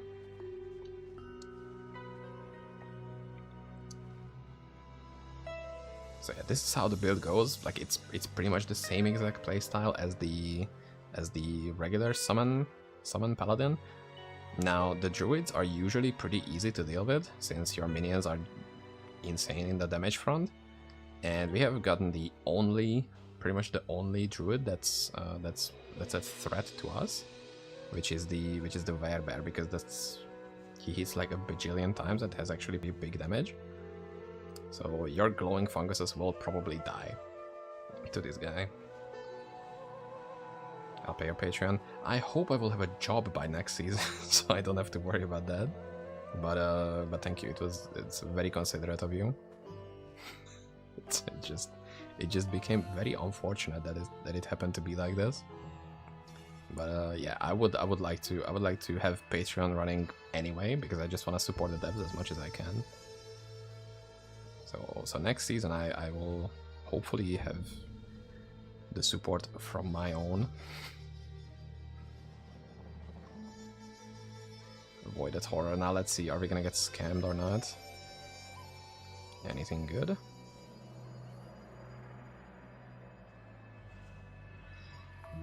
These guys are awful. Also, it's very hard to control minions even if you have the teleport. Like even if the enemy you teleported on moves just like a little bit, your minions like lose their minds. They're like headless chickens just running around not doing anything. Even when there is like a clearly visible enemy on the screen, they just don't attack it. That's why it's kind of important for you to constantly teleport on top of them, because they are very annoying to deal with. And somehow another fungus has died, which is really bad. I just don't know. These guys sometimes have incredibly bad survivability, and they just don't live long. If you don't encounter a corrupted Werebear, then you will probably have no problem with minion survivability. But in this way, they kind of suck ass. Okay, they get chunked down very heavily, which is why I also recommend using an X3 Blood Mercenary, because he has the Gift of Inner Fire ability, which full heals nearby allies, which also counts for your minions. You're gonna be using Vindicate because you're a paladin. You can use this, which is gonna give them a tiny amount of regen, and for you it's like huge. It's like 450 life per sec for you. But for your minions, that does like nothing, pretty much. So it's very nice to have that instant heal sometimes, just so you don't have to swap back to your summon gear and then do the summoning ritual again, because it's very annoying. So yeah, that's pretty much the build, and this is incredibly fast when it comes to Skosglam farming. This is I would say my prime Skos farmer build recently, because it's just like so incredibly brain off, and you just telestomp everything. And it's also amazing to deal with literally every single type of mob that you can find in Skosglam. Like, it doesn't matter if it's AoE, if it's bosses, if it's stuff like that. Like, it's like teleport in this tree and it's dead. It's that easy. So as I said, I will leave the link in the description for this character's snapshot in the description. I think I butchered that sentence as much as I could, and if you have any questions, just let me know in the comments. See ya! Amazing. Now we do that 5 more times. Okay, for the next one I should make some notes, because it's gonna be annoying a little bit if I have no fucking clue what I wanna say. That was really bad. Okay, next one's gonna be this, so I'll make sure that I kind of think ahead a little bit. This build is insanely good. Just for like a private pre-video showcase. Let's see how good we're gonna do here. I don't know how much pen do I have. 167. That's amazing. Okay, is my thing on the middle button? Okay. Okay, we fold and recharge our mana. Pop this.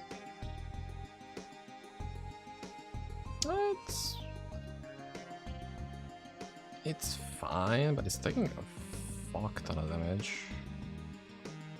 Like it's not that tanky, sadly. Damage is fine, it's just it's not really tanky, which I'm kind of sad about. Is this the... yeah, this is the good one.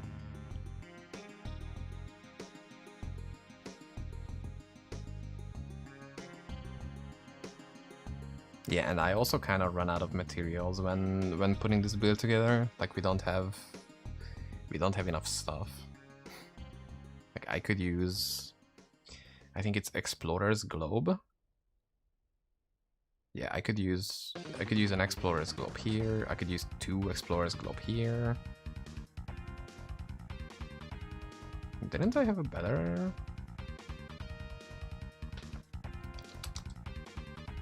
Idol of Fortune. No, I didn't. Okay, I misremembered it.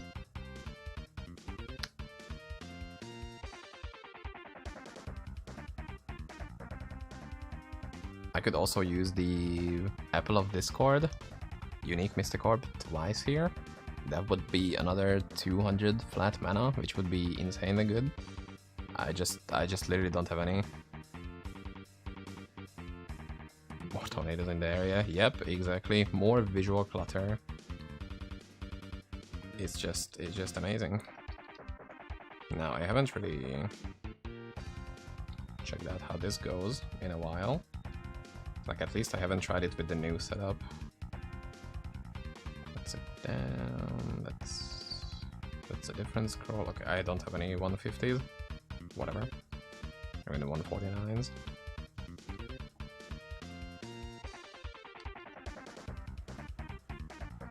Yeah, this is 139 library.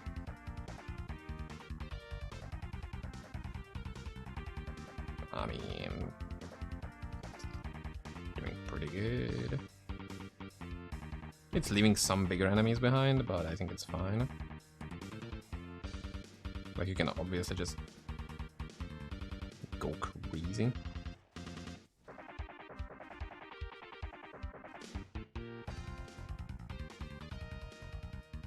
And it's also very much susceptible to the lightning casters, because those fucking murder me, even on 139. Now if I don't get 3 Heavenly Souls, I'm gonna be sad.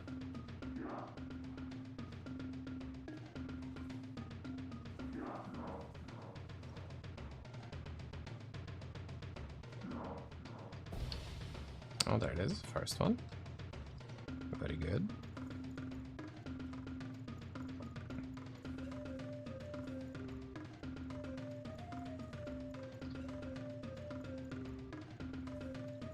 Now, kind of an annoying thing about this build, which I will talk about in when I'm actually recording the guide, is that you need to make sure that you have Like your mana is at 100%, because the damage bonus you get is based on your current mana, not on your max mana.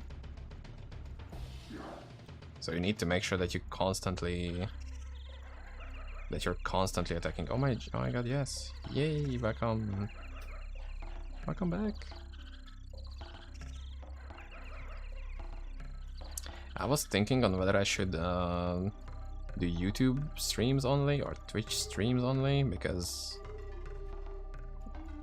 I will have to choose at some point. Like I cannot really keep both at the same time. And I honestly couldn't decide. Like, I don't know. It will probably be YouTube on the long term. But I got some stuff to do on Twitch as well. Or maybe that can wait, I don't know. It's probably gonna be YouTube for the most part.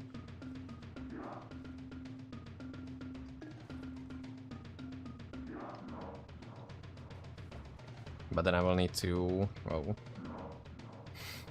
This is what happens if you don't pay attention. I will need to make my music a little bit more curated.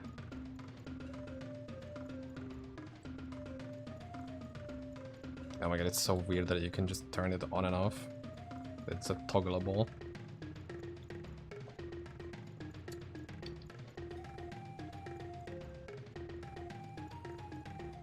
Oh, I was waiting at the wrong portal.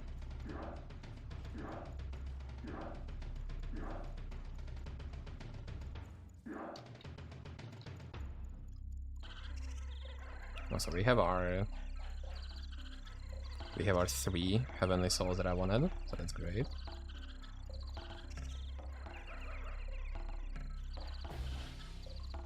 And there is the extra, nice.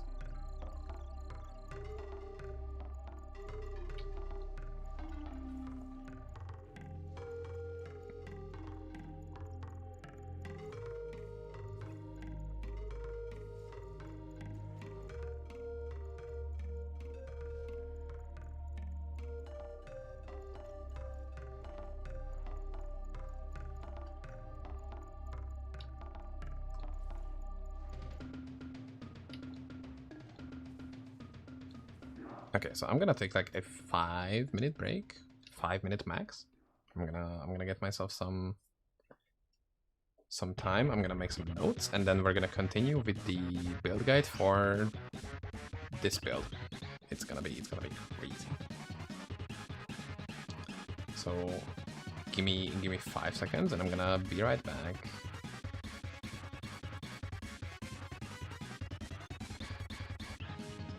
Why did I say 5 seconds? That would be insane. 5 minutes.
And let's go. Now I still need to do some muling because why not? I just realized that I have to. I think it was on my paladin. I think I have most of the stuff ready. Just like that. And I'm gonna drop one of these. I think that's the only thing I need, right? Probably. Yeah, because I don't have a fully maxed out druid book, but it's fine. That's fine. Okay. But other than that, I think I have like everything else ready. Make sure that I will record it this time and I'm not gonna be an idiot about it.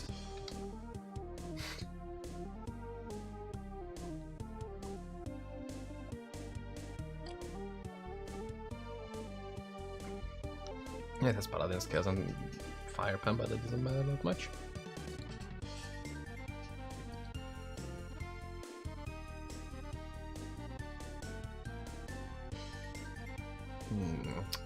And instead of loot goal and Steam, how about we go Act 5 music right now?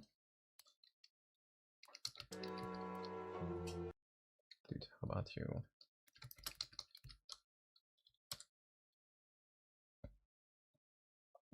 Now, why is it 4 minutes only? I need an extended version. Is it gonna be it?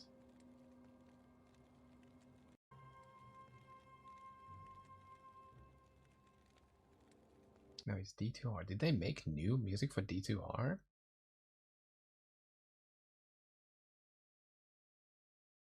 Okay, never mind. We're gonna have Act 3 then.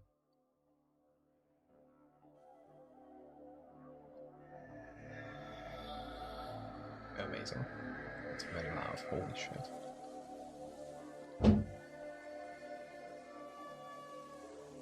Perfect. Make sure the recording is running.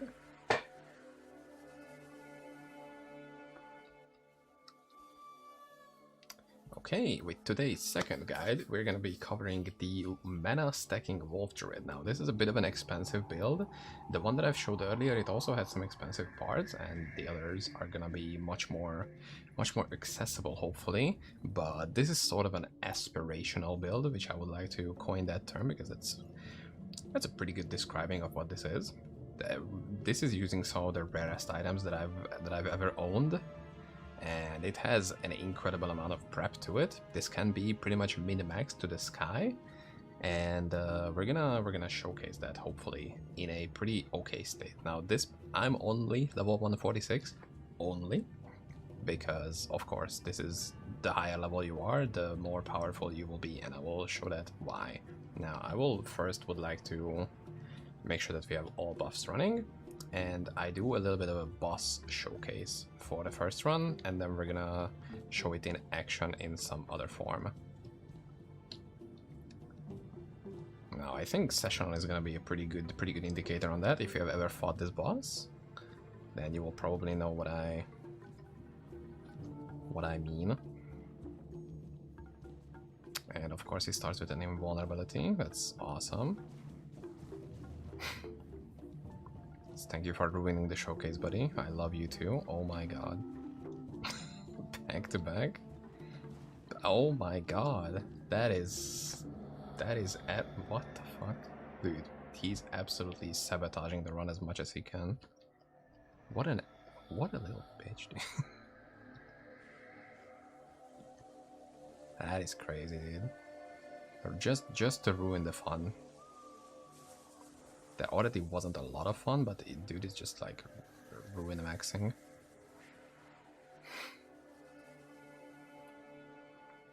Okay, but single target damage is pretty okay, I would say. It's going great for this amount of cost the build has. I would hope so, at the very least. Oh my god, dude.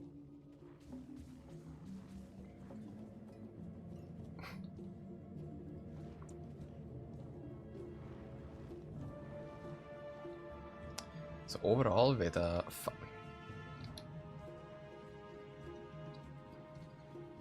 wanted to say with 5 invulnerabilities, but now with 6 invulnerabilities, it still took less than 2 minutes to do the entire fight, which for some builds it can take up to like 5 to 6 minutes.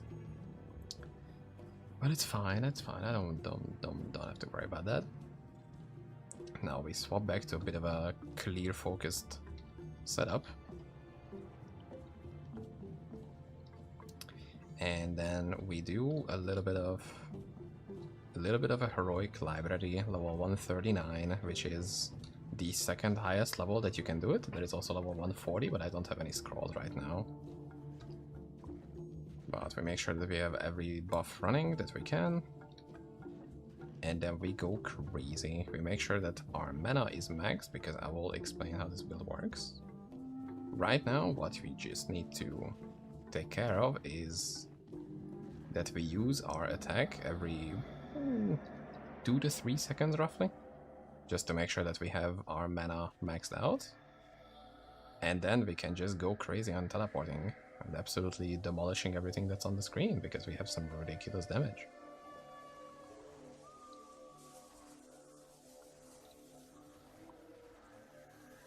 And as you can see, we don't really have speed issues with the build. This is very, very good. If the constant teleporting is annoying, then at least you can see that early that this build can and will do that.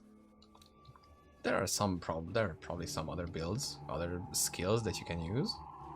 Want some 140 scrolls? I think I will die, and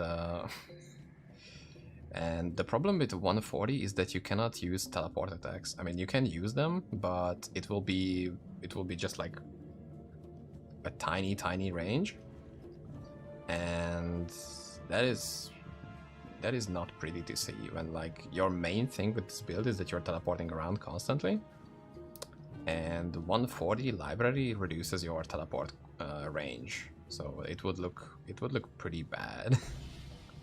I think it would still work because you are still shooting at the crows constantly, but it would just not look pretty. So I think this is perfectly fine as is.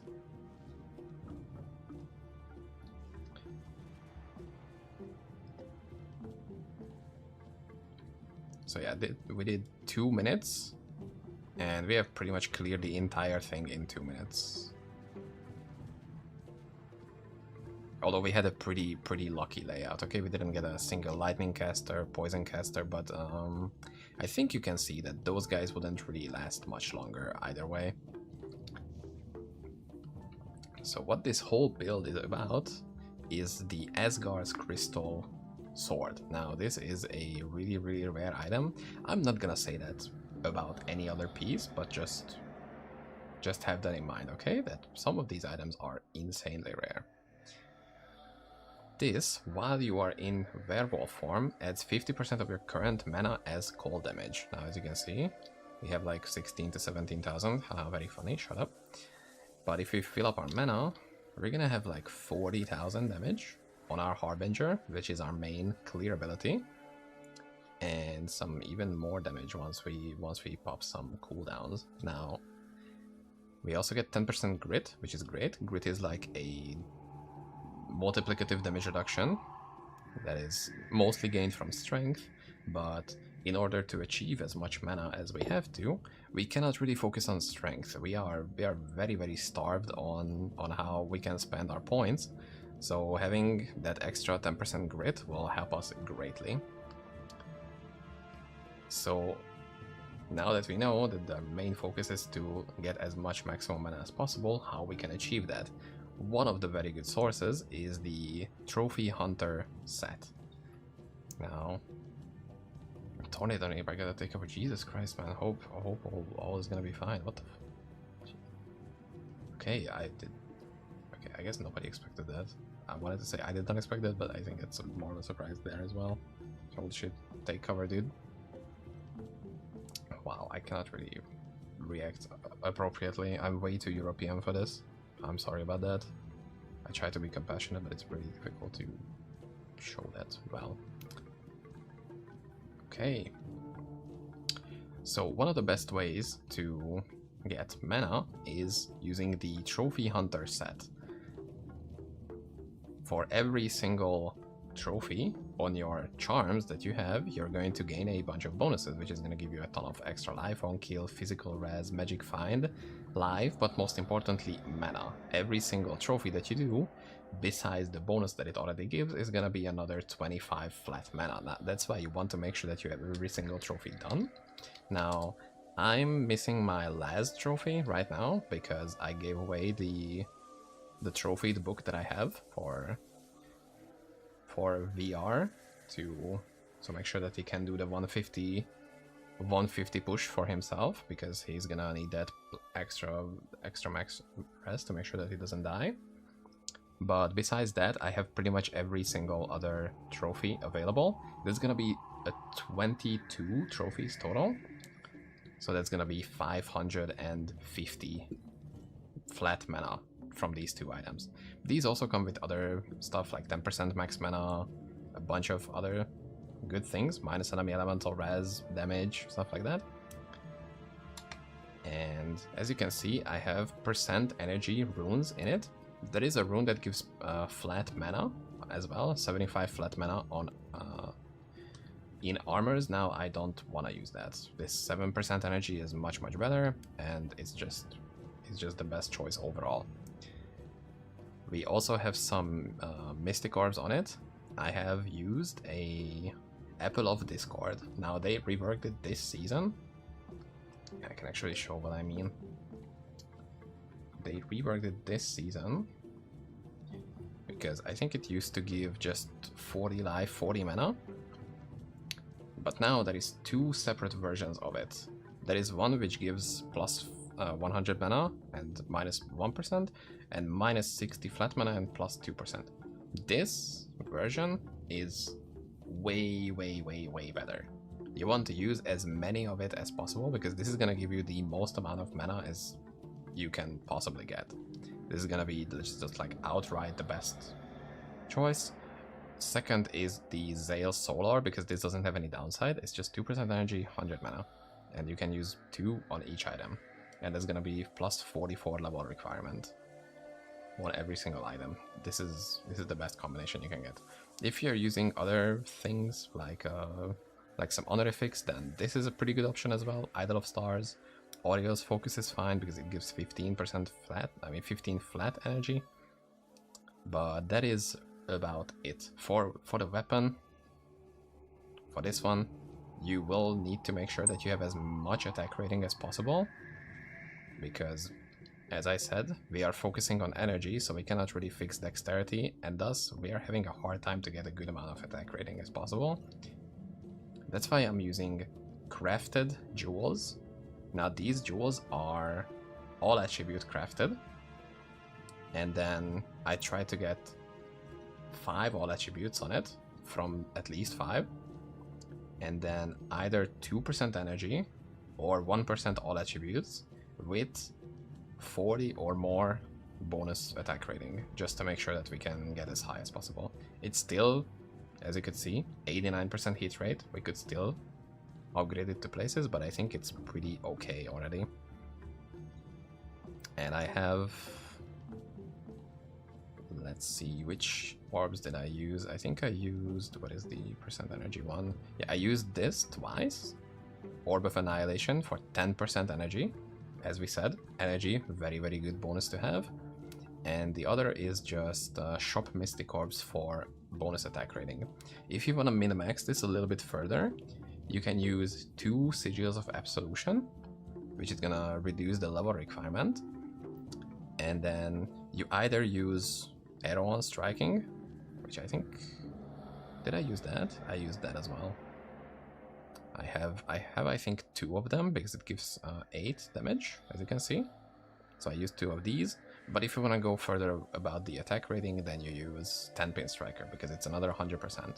It's up to you. I just really like the arrow proc, because it's fun to have. I don't know. It's just something quirky about me. I like the arrow procs.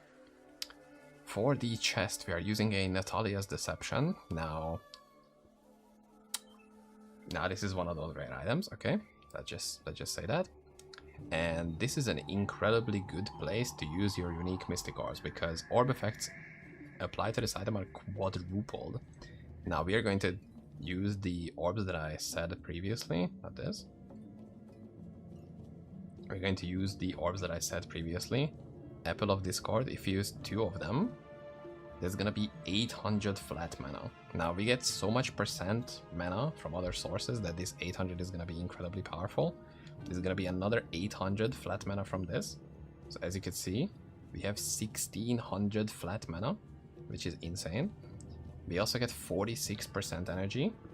Now, this item's base requirement is too low. Since we are using so many unique mystic ores, we add so much extra requirements that if we try to use the better energy runes, we would simply not have enough space to use good mystic orbs. Like, we are losing 2% energy per slot this way, but we're gaining much more overall mana because we are using so much extra mystic orbs. As you can see, I also have a weight of talent, which is down at the bottom. It's this one. It's all skill XP gain. Now it bumps the level requirement up like crazy, but I mostly just wanted to get the extra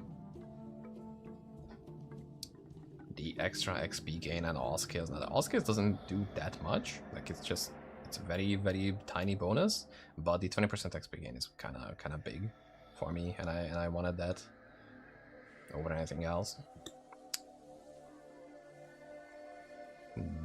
For the belt, we're using a Sash of the Frozen Seas. It's like the orange text is actually pretty useful. It's more like a quality of life thing, so you don't have to go crazy about using your mana recovery. But it just slows down the mana drain, which you get in werewolf form, which I will go over soon. It's just in general a very good item. It has attack speed, it has minus enemy cold res. It has a bunch of flat mana naturally built in. As you can see, this item has 500 flat mana, and I think like 300 is coming from just the 2 to 300 is just coming from the item itself without any mystic orbs. So that's honestly a huge item to use on itself. You can probably replace it with an honorific, but I don't want to. This is just very good, very comfortable item to use, very common, so you can easily corrupt something good on it. Overall, amazing item, very good. On the rings, I'm using 2 Empyrean Glories. Now, this gives 10%, up to 10% all attributes naturally. This is a very bad roll because it rolls 6%, so that's kind of a yikes. But it also rolls 15% maximum mana, which is huge. That's, as I said, you get a ton of bonus percent mana, so the more you get of it is fine. This is also really dog shit. It also rolls 6%. It's whatever.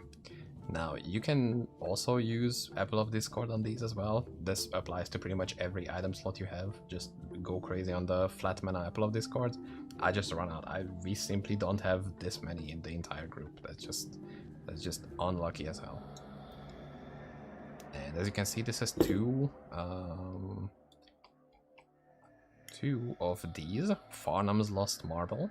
This plus 30 life and mana on melee attack, because we are not that super tanky. This is not the squishiest build, but since you are in melee and you're constantly teleporting around, and you don't have a ton of defense or grit, so you are susceptible to damage. That's why every sort of life on kill and life on melee attack, the more you can get both of those, the better it's gonna be. So it's just go crazy on those as well.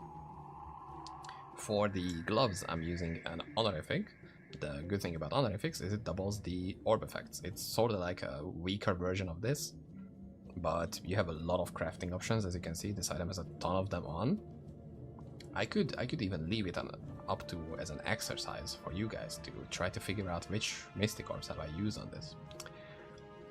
But I'm not an asshole, so I'm not gonna do that. First of all, you can see this item is Shrine Blessed. I've used a... it's not here. I don't have any of those. It's an abandoned shrine to try to get some bonus percent attribute rating and percent attribute rating. What am I saying?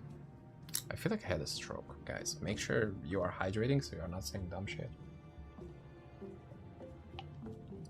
Amazing. So it has a bonus attack rating. Holy shit. as I said, to make sure that we have them as much as possible. Other than that, this has 2 Marksman's Eye Mystic Orbs on it, which also you can use if you have space for it. It's attack rating, minimum damage. This is useless, but the attack rating and dexterity is nice. It's just a little something extra which you usually will have space for. Other than that, it uses the other stuff like the Zale Soul Orb, the Apple of Discord. I'm kind of tired of repeating that, but it's just very useful. It's so incredibly strong for mana stacking builds that it's like better than pretty much any other thing that you can use. And this has 4 topazes in it. Still pretty much the same idea as this. It's just the item level, the base item level is so low that we are boosting it up with a bunch of unique Mystic Orbs and regular Mystic Orbs. But then it gets so incredibly high because of that you cannot even use these runes in it because it would just be unusable. So we are using topazes to make sure that we can still get that extra 20% energy. Now, if we had more Mystic Orbs, the boots would be the same idea. It would just be an exact same item copied over to here as well, because it's just really good. But we ran out of Mystic Orbs, so I'm using an angelic item with a bunch of all attributes, mana. You can also fix your maximum resistances with angelic items, which is really good. And as you can see, it also has -9 enemy cold res, which is also something that I kind of needed to fix a little bit, because I have 167 minus enemy cold res, and if I use one of my buffs, it goes up to 192, so it's almost maxed out against some of the later bosses, but it's fine as it is. This would also get the same unique Mystic Orbs if you have the space for it, and sort of the same idea of it using pool runes, because we don't really have the level space to use the 7% ones.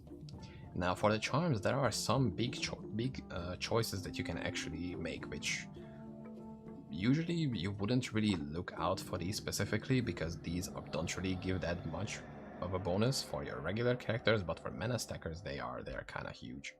Now these aren't exactly perfect, like some of these could be improved. Umbaru Treasure, you focus on as much energy as possible. Fool's Gold, as much energy. Now here it would be nicer to have more strength, so I could put more points into energy, so I could equip my items more easily, but it's fine. It is what I got. I didn't really want to deal with farming this more, because fuck this, honestly. Spirit Trance Herb, make sure you have as much attack rating as possible, as close to 150%. Make sure that you get your bonuses here. Make sure you get your trophy here.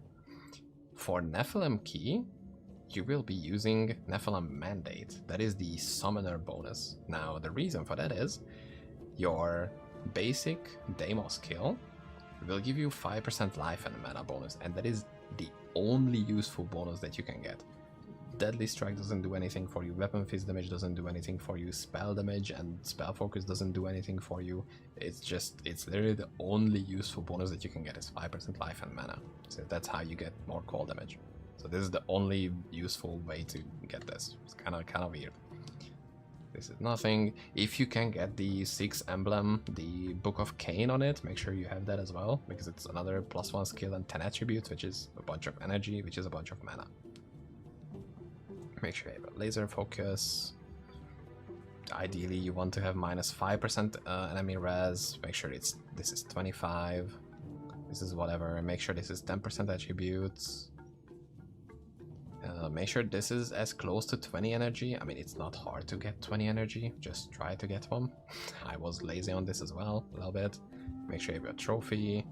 Make sure this is 15% maximum mana, not like mine. I'm sort of a bad example. Make sure this is 15% max mana. I'm missing lightning res, which is bad. Don't miss lightning res. Don't miss any res. Just get a perfect one, it's easy. This is whatever. This is also whatever. I will talk about the relics in a second. This could be 45 energy, which is also somewhat okay. It's not that big of a grind to get one. Make sure you get your combat speeds. This is whatever, this is whatever. For the Paragon's Hammer, of course you want to do the main 3 is going to be whichever content you want to do, so it's either Heroic Duncraig or Heroic Library. Then you will want the Attribute and Magic Find one, that is gonna come from the Uber Butcher, that will need an Earth Rune. And the other one is not gonna come from the Optical Detector, which pretty much everybody else does on pretty much any other build, because that's gonna be gigantic to get all that to get it all res. You will want to do the Heroic Laser Focus Crystal, because that will give you the maximum mana per character level above 130, which is incredible. As you can see, we have 38k. Okay, never mind. I cannot really show how much mana we gain from it. Right now it's 16% more mana, and at max level it's going to be 20% extra mana. So that's huge. Make sure you have that as well. Make sure this is 25 all attributes. You could, if you want to make sure that you get minus enemy cold res here and plus 30 energy. Make sure this mana is as close to 250 as possible. I think this is pretty okay. Now this is a pretty ass charm to get, because this rolls up to 5% max mana and 10% max energy. So that is a 1 in 50 to get a perfect one, and it's annoying to sit through that fight 50 times. So I kind of settled on 4% and 19%. It's that's another 1% that you could get if you want to minimax, and on this build you kind of want to minimax, so make sure you do that as well. Bone Chime, just go for Magic Find, nothing else really matters about this. Dragon Claw, make sure, I think it's 75 max mana, so make sure you get that as well. Ancient Repositories, you will want the trophy on it as well, not only because of the 25, but you also get 5% max life and max mana, so you will need the trophy. And ideally as close to 150 attack rating as possible, but I've kind of settled on this as well. This is whatever. This is whatever. Vial of Elder Blood also rolls mana from 5% to 15%, so you will want to make sure that you get as good of a Samael charm as possible. It's another 10% possible mana that you can lose on a badly rolled charm, so make sure you get a good one as well. Corrupted Wormhole, now this is very RNG heavy, because the large cycles give you from 1 to 3. On average, this is gonna be 8%. I mean, it's gonna be 2% max mana, and plus 15, I think. So you can calculate what the expected value is, and you will need 10 of them in total by level 150. I have 9 right now, and as you can see, it should be, if we use that gigantic mathematics with it, it should be 18% max mana. Now it's plus 16, so it's a little bit low rolled, but it's fine. As you can see, the flat max mana is also a bit low, which I'm not super happy about, but I'm not gonna make another one of these. Fuck this. You can get like a perfect one, which is gonna be like 30% max mana to 150. Good luck with that. That is a bunch of coin flips that you will need to land in a row, which I didn't want to do again and again and again. I just made one, and I'm very happy with that. And for the sleep, now this could be, I think this is the best setup that you can get. I use this for a different build. I just realized that it's actually BIS for this one as well. Now this is using the Yashari Sanctum trophy, and then I awakened it, and then it has the Lazarus trophy as well, because of the combat speed and magic res. And I think that also gives the max mana as well. And yes, Yashari gives the spell damage and attributes. No, that is the max mana and attributes and spell damage. And the Lazarus is the combat speed, max life, magic res. Now this is just yeah, kind of a min-maxy build if you wanna get both of them. But I think there is a better sleep upgrade. We can check together, because I was just like, yeah, I have that already sleep upgraded. I mean awakeninged. So I just like I'm not gonna redo that. Let's check. Yeah, this is what I'm using. This is the Yashari Sanctum bonus. I guess we could use Lord of Lies for 250 flat. And then you don't get the combat speed bonuses. Yeah, this is much better for purely damage bonuses, but I like the life, combat speed, etc. But yeah, the 250 is pretty good, okay? If you can do that, and if you wanna seriously min-max that, you could also do TA for the attack rating bonuses, and you also get a little tankier with the flat reduction. Triune with the 10% attributes, I'm honestly not sure if that beats the 250 flat life and mana from Lord of Lies. And yeah, or you go with the flat 50 energy, which I don't think that's better either. So yeah, this is the charms. Now let's go over the skills very quickly. From the nature tree, we pick up bark skin and we max it out for the life bonus. Very good, and that's all we're gonna do here. From the werewolf tree, we're gonna max out werewolf form, harbinger, ceaseless fury. Now, werewolf form is gonna give us a bunch of damage avoidance, which is great, and a bunch of flat attack rating. But this is also gonna constantly drain our mana. If we go outside into any combat zone, you can see that our mana is constantly going down. And to counteract that, we will need to use mana pulse. This is gonna, for 2.5 seconds, it gives us a giga regen. If you can find a mob, as you can see, we just attack once, and we go back to giga regen. And of course that matters because this is using current mana. So you every 2.5 seconds you need to make sure that you attack at least once. So you will deal your optimal maximum high very good damage. That was a very solid sentence, thank you. And then oh my fucking god, dude.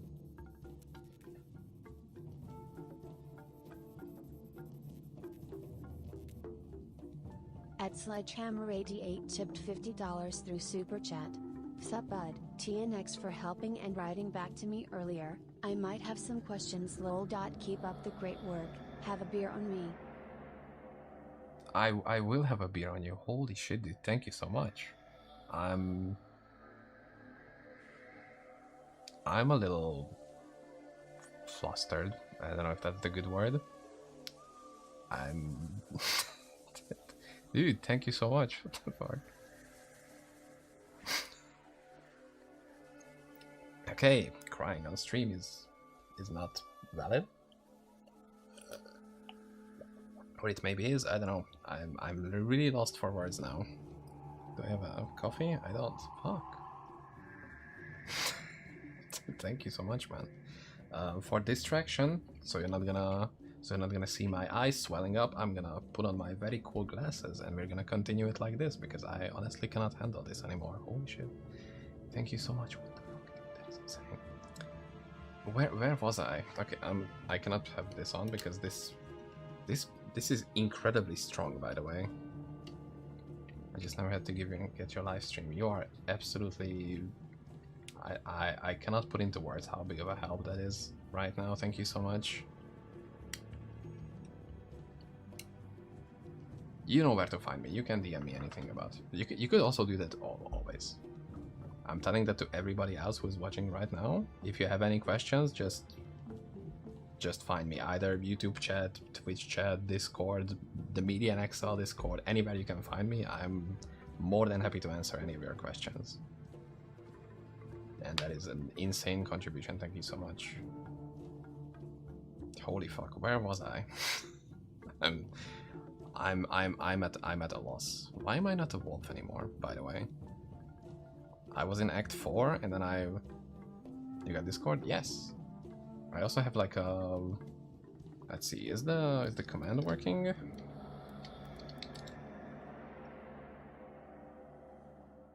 The command doesn't work. Fuck. Or maybe /DC? we'll get that sorted out in a second. We'll get it sorted out right now, because that is...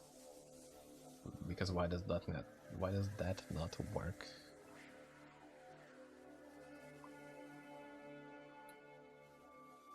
Okay, make sure we get the... Never expire, maximum roll, generate new link, copy, okay. This is like the Discord server that we are talking on, and then you can find me there as well. I think that should be it.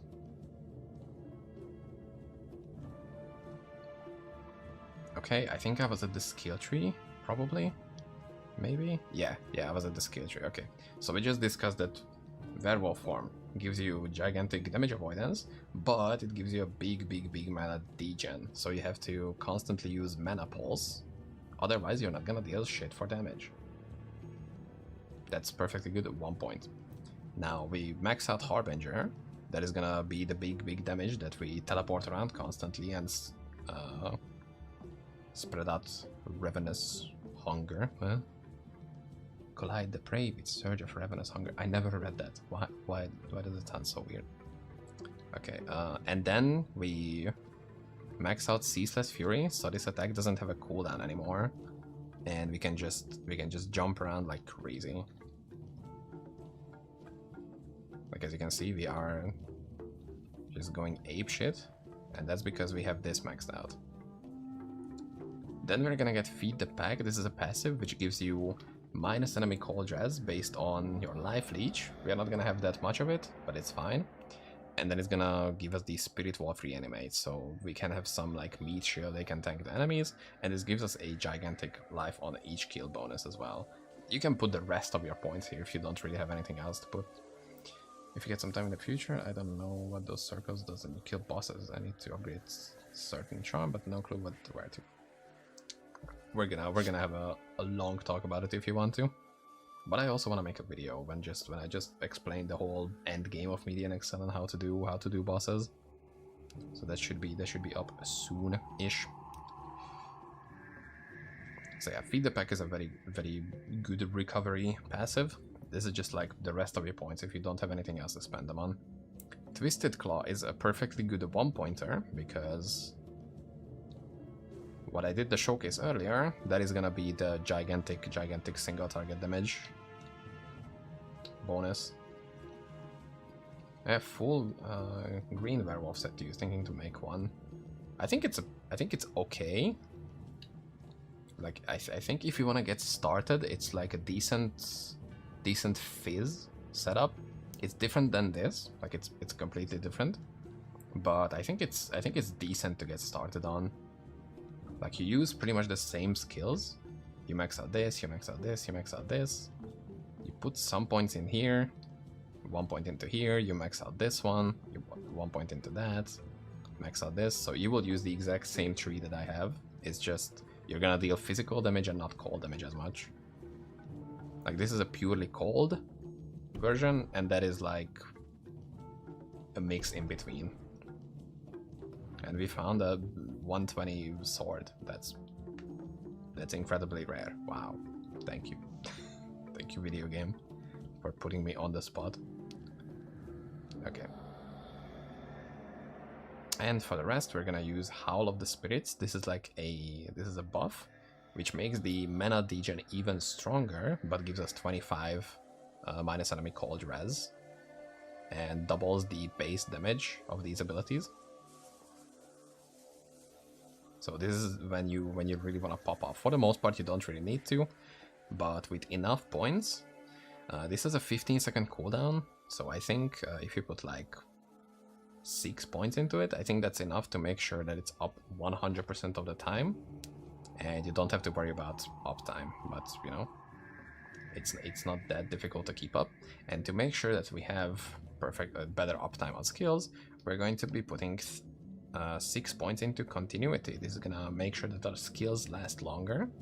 We also max out meditation, so we have more max mana, obviously, and max out specialization, so we get 5 extra maximum skill points. That's how we can put 25 points here, 30 points here, and 15 points here. So this is cold base damage wolf. Yes, this is, since we're using this sword, this is an incredibly expensive setup. This is like super giga endgame pretty much, because you need as many perfect items as you can get with very, very specific bonuses. Like this is giga endgame stuff, but I will show a much more beginner friendly build after this one. So this is some like hundreds and hundreds of hours if you wanna collect these all yourself. This is gonna take a very, very long time. But the base set that you have, it should be startable very, very easily. And then from the reward tree, we put 15 points into symbiosis, not 16, like an idiot. 15 points into symbiosis because it gives us another 15% damage avoidance. And then we put 1 point into survival instincts because it's gonna give us 20% physical resistance. You can technically go with fairy fire, but that's gonna be completely pointless because if you use werewolf, why not werewolf? Okay. Like that way, you're gonna have 60% evade if you max this out as well. And then 1 point into Paragon of Fate because I like farming the Library of Fate. You could also use Paragon of Sanctity. That's gonna give you another 4% damage reduction, but I didn't go that way. I just like this version more.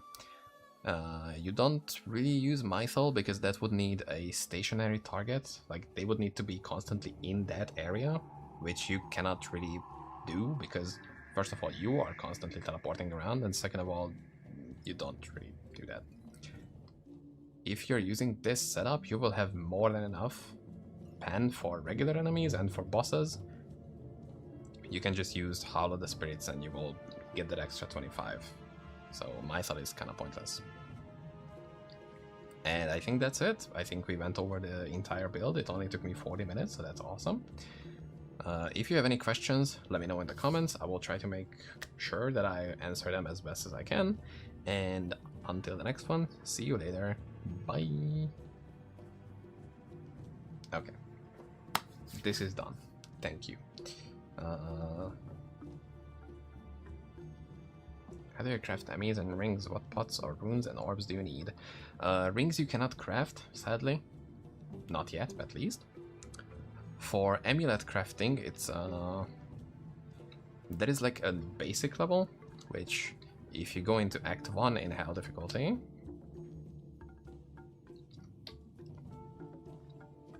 and there are of course no enemies to teleport to, amazing.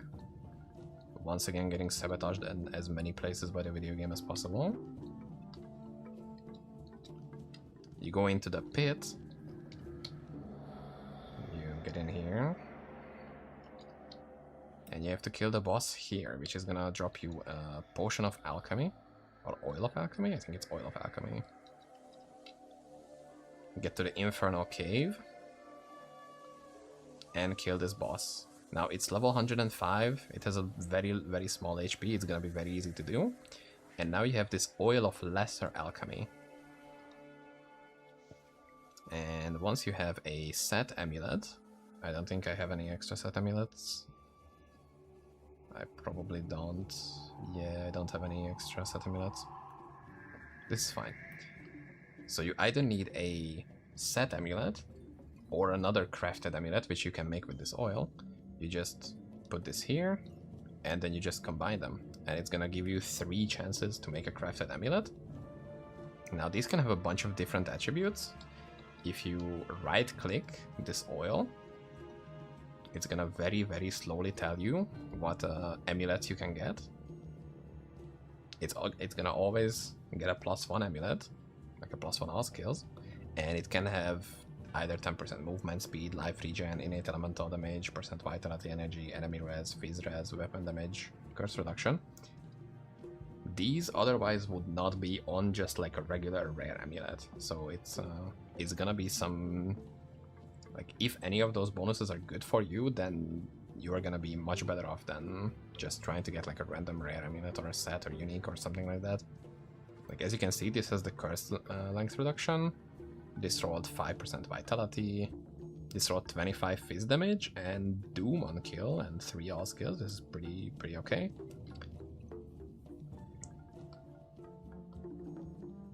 Wait for the video about the killing bosses to upgrade which charm. I will try to make that as soon as I can.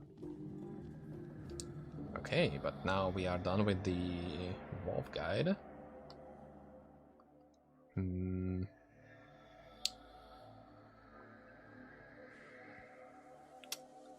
Let's try to do the Owl Druid as well while we're here.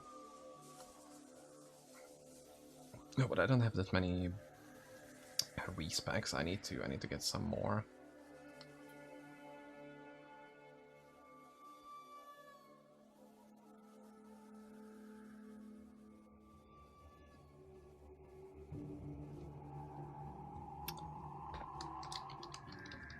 I don't know which character has like all of the belladonnas which I need right now. Join the 12. I know you are seeing a split screen. I'm gonna fix that in just a second. Let's see. That's fine. Okay, that should be enough. Have an awesome day. Peace out. Thank you so much for the support, and have a very good day as well. And make sure to DM me on Discord if you have any questions.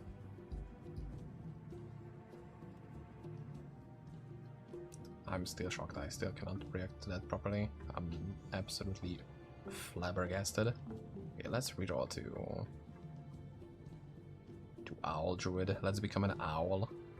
And we're gonna look absolutely majestic, guys. You're gonna see the best looking character in the game. It is gonna be the best looking character in the game. Which is these two. I'm gonna take these two rings, right?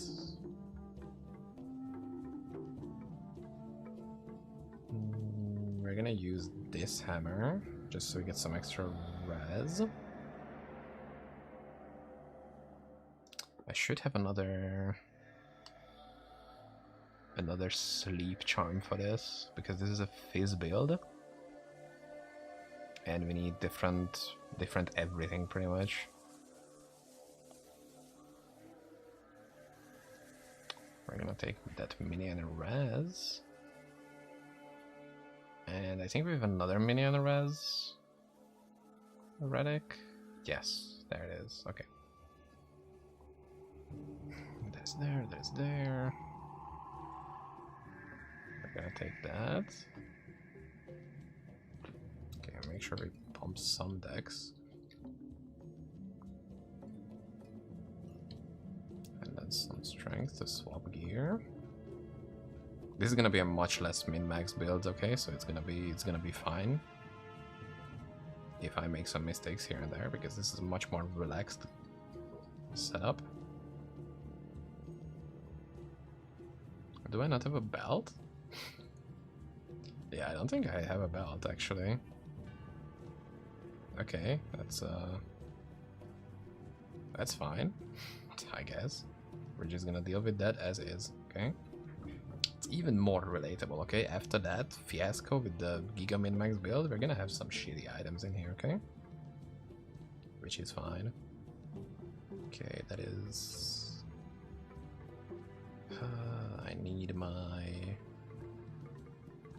I need my weapon damage key, which I don't know where it is. We're gonna find it very quickly.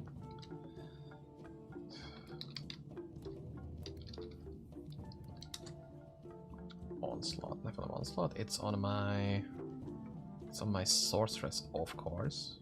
Why wouldn't it be on my sorceress?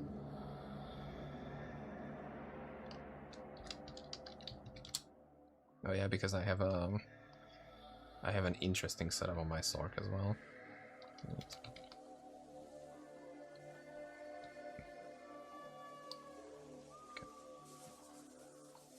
And so from here I need this. Oh, I also need weapon fizz damage, bone chimes. Do I have that? I probably don't. Yeah. Damn it. Okay, I think I found my belt. It's good to know. But I think that's mostly it.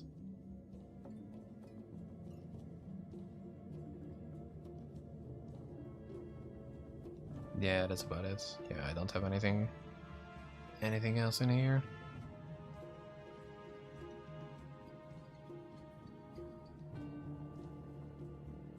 Yeah, okay.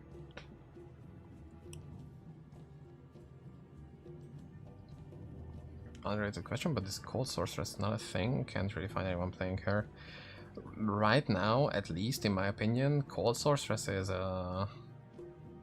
send me a Discord link. Yeah, I see it. Talk to you later. Will do for sure. Absolutely. But yeah, my thing with cold sorceress is it's more like a support thing. Like, it gets incredibly strong bonuses for defensive things, but I don't really know how it is on its own, and I haven't really tried it. And looking at her skills, I don't even really want to try it. Like, it's just not that good. I use it, but it's mostly just for the grit and the damage reduction. Like, this crystalline barrier and these two are so incredibly strong tankiness bonuses that if your build can fit these two in, then you're gonna be incredibly tanky. And I use it on my disintegrate sorceress, because you don't need to worry about having a melee lock, and you don't have to worry about fizz, lightning, and poison spell damage. It doesn't do anything on fizz magic spell damage. So you can just take this, spend 50 points here, and get 25% damage reduction for free, which is incredible. But other than that, I don't really see like a good use for cold sorceress. Maybe you can do something, but I'm not really a fan of this. As I said, maybe with like very good investment into cold, you can probably do something, maybe like an avalanche, but I don't know. I'm just not a big fan of this setup altogether. Maybe in the next season they rework it. I don't know. There could be some big things in there, but right now it's more like a support class in my opinion. Carissa, hey, welcome to the chat. Welcome. How we doing? I'm just about to jump into my next guide, which I need to drink some water before, because holy shit.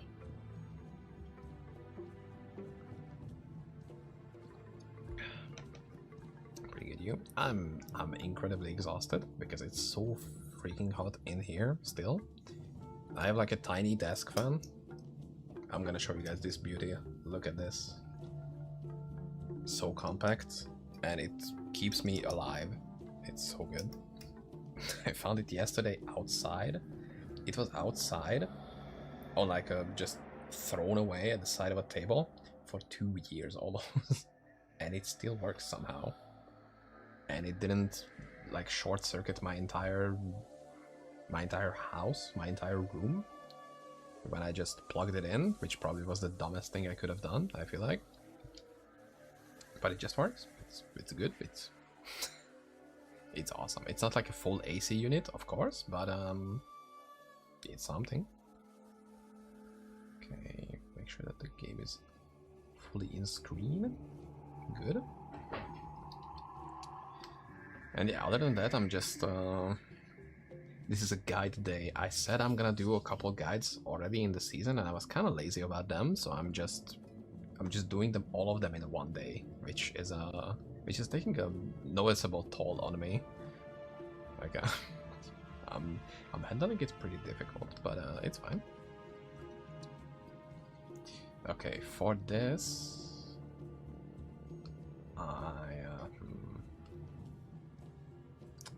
who has like good? I think Elementling has a very solid Owl Druid as usual. Oh yeah, there we go. Okay, so we're gonna put 7 points into this one because it's important.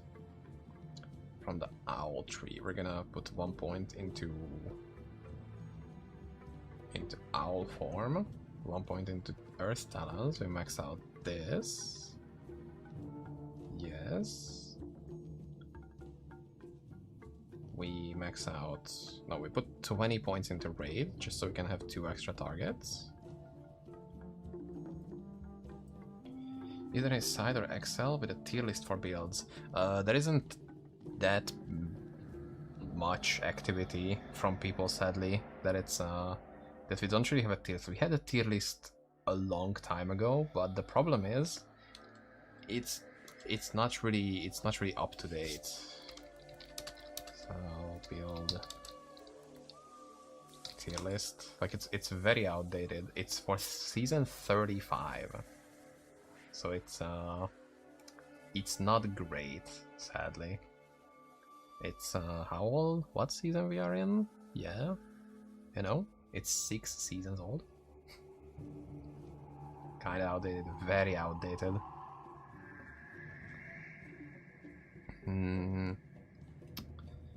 But just in here, anything you see with 2.13 or even 2.12, it works well. It's kind of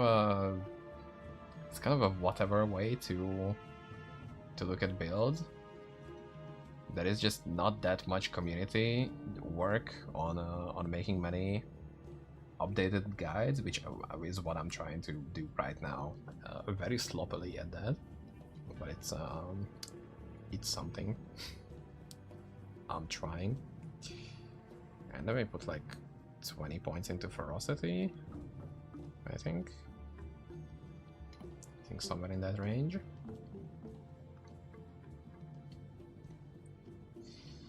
From the hunter tree, we're gonna max out. The question for me is that the mod is hard to start and master. It takes some time to get used to, but for the first time it shouldn't be that difficult.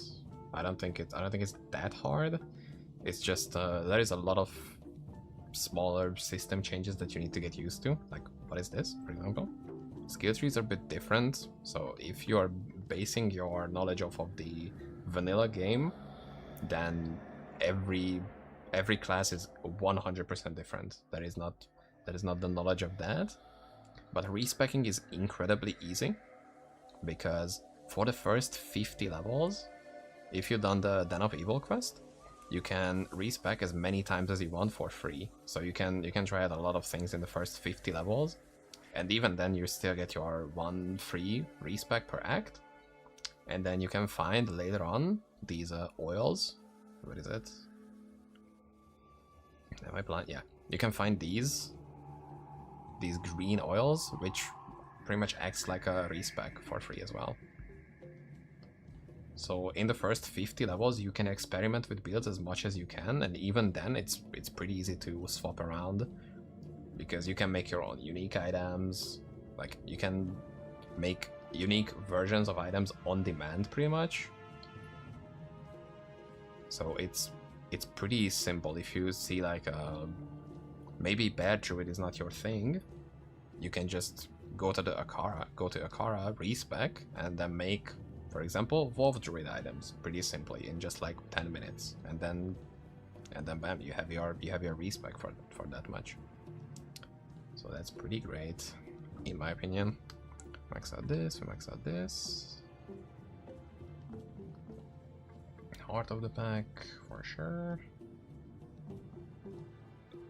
And then we get meditation, tenacity, and endurance. We get 15 symbiosis, 1 fairy fire because we want more void. Paragon of Sanctity. Do I have a Sanctity hammer? Do I? I don't. Or do I? None of these are. Do I have 3 library hammers? That's awesome. Sick. Oh my god, I need to... I swear to god, guys, I'm prepared for today's stream, by the way. 100%. Just not all the time. Okay, what's the game name? Let's see, 21D. And also, I think the community is incredibly helpful. Like, whatever problem you have, you can just ask somebody and they will pretty much pretty much try to help you as best as you can, and I think that's great. Sanctity, and that was my last point. Wow, that was calculated as hell. God damn. Okay, and then we just put everything else into decks, and that is it. Sick. Okay.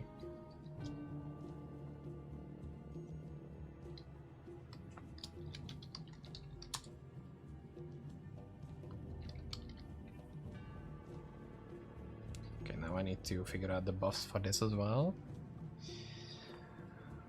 Earth Sounds F3, Raid F1, Transform F5,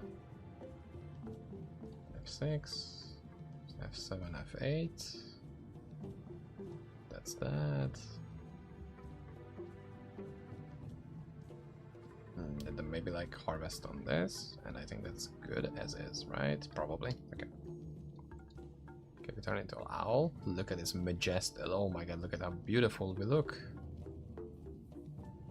Oh, that's just beautiful.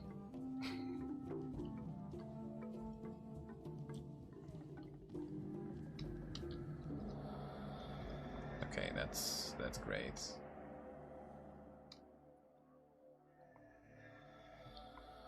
Now let me do a quick test run because I haven't played this build in a while. And yeah, it just works. Yeah. How is this for Scotland? Well, let me check that out. Ooh, I also forgot to say something about the Wolf Druid. I will probably say it here because it's not that major thing, but it's nice to know.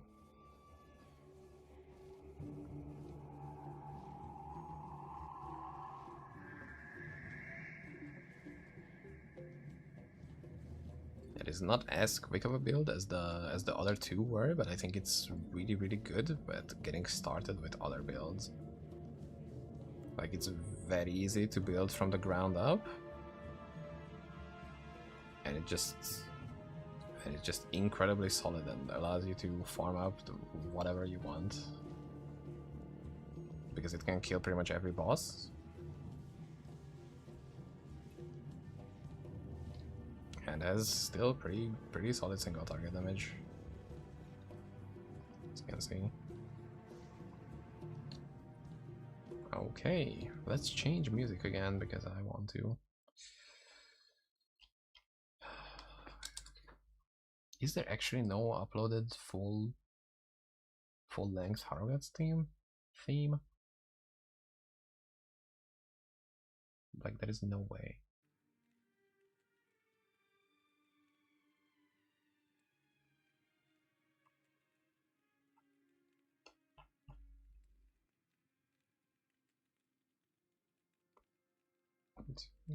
Maybe 5 theme like this.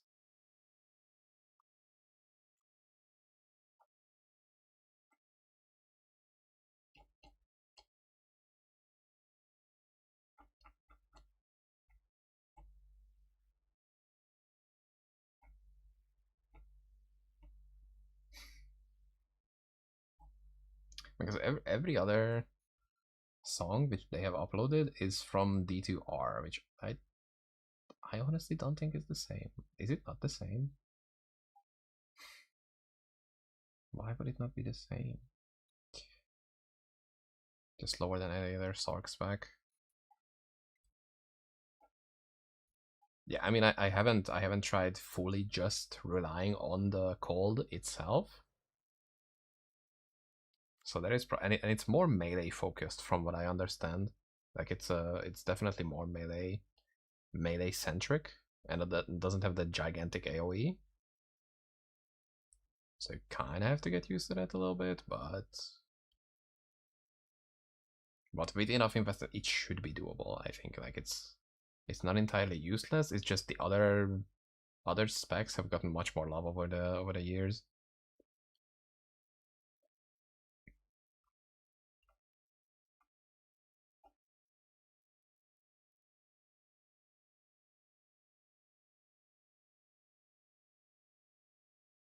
That's why starter spec and start to get charms. See? So there is definitely people who make it work.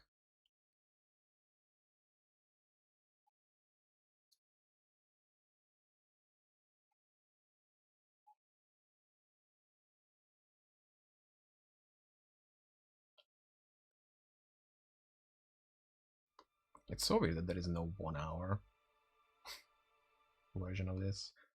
Maybe like the melee skill hits really hard.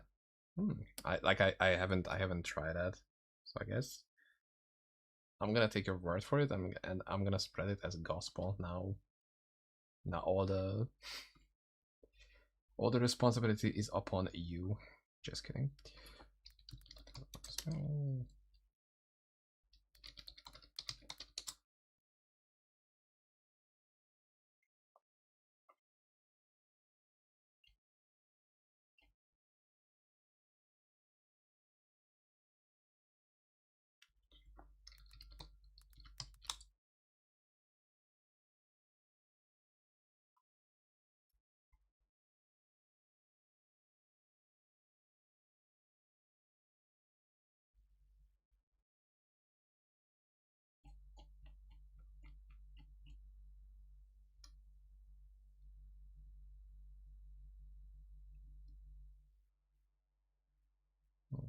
do I have anything else?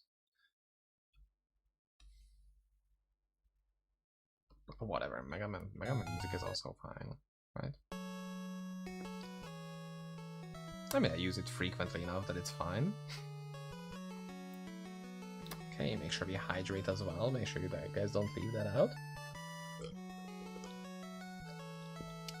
Incredibly important step. So now the third guide that I do today is for another very, very special build. It is for the Bear Owl Druid. Now, the last one that I did was incredibly min-maxed, sort of, kind of. The idea was there, at least I tried. This build is much more beginner friendly. Even though I have some good items, this is much more easy to put together, and it's a very, very, very classic median XL build. Very loved in hardcore, but there is some very good representation on it from Elementling, from killing like literally every single boss in hardcore with this build. So this is very good already. There's a very good foundation to it. Now I'm gonna have some very basic showcase. Let me make a new game for it, just so you guys can see what's going on. Lower the volume. Thank you. That should be better. Still loud. Yeah, whatever. It's gonna be fine. Thank you for the feedback on that. I thought it's gonna be fine. Okay, so now we pre-buff, turn into an owl, a gigantic owl beast. We put on all our buffs. We summon a bear, which is very cool. And then we just go out, and we're gonna use Raid as our main ability. And it just throws these tiny birds at all of the mobs around us, which auto-targets, which is amazing. And we just destroy everything. Even the Etherborns die pretty quickly, as you could see. And I don't even think my damage is that great specifically. What you can also see is that I'm barely losing any HP, and I'm not really struggling against any mob specifically. But if you want to deal some more specific damage, we don't even need that since we are so good at this. Holy shit. I haven't played this build in a while. Like, I started my druid as this build specifically, and it was an absolute blast. Like, it was really good to just blast through level from pretty much level 1. I played this build, and it's very much SSF viable as well, because I will go over each item slot. And it is super easy to put this build together, even when you don't have any other players to trade with or stuff like that. And the single target is even better. And now if we wanna get a little bit of single target showcase as well. I mean, I guess while we're here, try to kill the boss as well. Just to make sure that the showcase is complete, or at least completer. More complete than without it. Now I'm gonna put down a portal just in case, because I have no idea how well this is gonna go. But we shouldn't be struggling that much. As you can see, the single target damage again. Even against moving target, it's fine. Although it would be much better if it wouldn't move around that much. You know, but you can't really just ask bosses to stop moving. Because... of course not. So even then we're kind of fine, even though he's kind of juking our abilities out, which is kind of annoying to deal with. But as you can see, we have so much life leech and life on striking that we don't really struggle with keeping our HP up all the time. And there it is. We just got him. Now that was against a moving target. If you want to see something a bit more satisfying, we're gonna get a stationary target. The classic, the good old Riftwalker 3. It's kind of a staple on showcasing how good of a single target build can have. We just go in and spam our Earth Talons. And for some reason we don't do as good of a damage as I expected. It's still melting pretty well, I would say, but what is it gonna be, like 30 seconds? Yeah, roughly 30-second Riftwalker 3 kill. If we wouldn't go invincible, I would appreciate that. Okay. Now, single target could be improved a little bit, but overall, I think that was still pretty good. Now, let's go over why this character is so good, especially if you want to solo self-hunt this, because even like more basic items are very much doable on your own, but if you want to spend a little bit and want to get some more late game items, those items can also exist as well. So for the weapon, we're going to be using a master crafted dagger. Now the base is the most important part, because it gives us +1 lightning damage per 1% bonus damage and +1 lightning damage per 1% weapon physical damage. Now the druid, especially the owl druid, is one that kind of excels at both of them. Like, we're gonna have a pretty gigantic bonus for both of those numbers. As you can see, we have 1400% damage defense and 1300% weapon phase damage. So that is a lot of max lightning damage.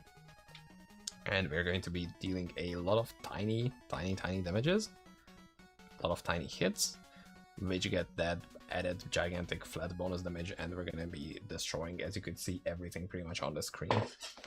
Now, of course, mine is crafted pretty decently. It could be better. Like, I've spent some time on it. It could be much better. But my focus was to make sure that it has minus enemy lightning res, since we are dealing pretty heavy lightning damage. I tried to get some decent added damage. As you can see, it has 276 to 400 damage. And it has some unique mystic orbs on it, but those don't really matter that much. If you want to get one of these daggers for yourself, you can go to Torian Jungles and go to Teganza, and it will drop pretty frequently. Now let's see if we can actually get one of those. That would be pretty nice if we could just do that on stream. Now these are pretty common. You could get these from any side area previously, but just in this season that it got changed, that now this is the new place where you can get it. And it would be pretty funny if we could get one just right now, as is, but I don't think we're gonna get it just right now. But anyway, this is the place you want to farm them. I kinda need that. But if you don't wanna do that, and if you don't have one of these daggers yet, then it's still pretty easy to get something pretty meaningful for yourself, because then you can just go to tiered uniques and then go to daggers and use one of this sharp beak, which is gonna add +1 target to your raid, and it's gonna have some pretty decent stats actually. like base block chance, attack rating, lightning, flat lightning damage. And as you can see, you can get it from level 4 technically. So as soon as you can make unique items, you can get one of these for yourself, and you can use it from, as you can see, level 4, 22, 41, 50. It's pretty easy to get one. Frequently enough to clog a mule in a couple days. Yep, absolutely. You're gonna see, if you even need any specific elemental runes from this place, you will have more than you want. Okay, that's all I'm gonna say. They are annoyingly frequent. Okay, which for this build specifically, it's really good because it's super easy to farm a dagger for yourself, and it's I would say it's still pretty easy to make one that is actually very strong. But if you're not playing this build, you're gonna get so many of them, it's gonna be crazy. As you can see, I have an extra here as well, and you don't want to see our mules because we have way too many of those as well. For the chest, I have an angelic item with all skills minus enemy lightning res and just a gigantic flat life bonus on it. Again, the focus sort of is here just to make sure that we have as much minus enemy lightning res as possible. But other than that, it's, if you can go along those lines, then it's great. Same idea with the gloves, angelic item with minus enemy lightning res, and I think I have max damage in this one. No, I have 24 minimum damage on this. You either want minimum damage or max damage, a combination of both of them, dexterity, maximum resistances, life, stuff like that. Just something that feels good. Same idea with the belt, minus enemy lightning res, maximum damage. For the boots, I'm using a water walk. For no specific reason. It could also be an angelic, just like these items. It has minus enemy res, it has a decent minimum and maximum damage as well, and some dexterity, maximum fire res. This, you know, sort of a rarer item, but not that rare actually. So you can pretty easily farm one of these or get one from somebody else. The shield, we're using a shield of the shield of Hakan II. Probably that's how you say it. It's really good. It has +2 max elemental res, so incredibly tanky on its own, and has 6 sockets. So we will talk about the jewels we can put in there, because those are the most interesting parts here, I think. The most unexpected for me when I was starting this build out. And then on the helm I have a Conqueror, because it has minus enemy res, very good, min max damage, and I think that's the one that I was using. Okay. For the amulet, I have a Dyer's Eve. Now, I just use this because it's an incredibly solid physical damage amulet. It's life leech, time strike, elemental res, 10% phys res, huge bonus. It's just a very solid endgame amulet. If you don't have something like that, you can make a crafted one. I think I have multiple crafted ones, like 5 all skill weapon damage, very good one. But if not, yeah, I wouldn't say that's super relatable. Just get one of the rarest amulets in the game, that's fine. But you can use other stuff like Athula's Oracle, for example. You can actually see it here. Let's see, Athula's Oracle, perfectly fine. You can even use a Foulblood early on because it's going to give you life and life leech. But you're probably gonna grow out of it pretty quickly. Angel Heart is also fine, but not anything super great. For the rings, I'm using 2 Giant's Knuckles because, once again, incredibly strong fizz items. But if you don't have those, you can get Rip Stars. You can use rare rings with 1 all skill, min-max damage, and 3 life on striking with minus enemy lightning res. Those will also be very helpful.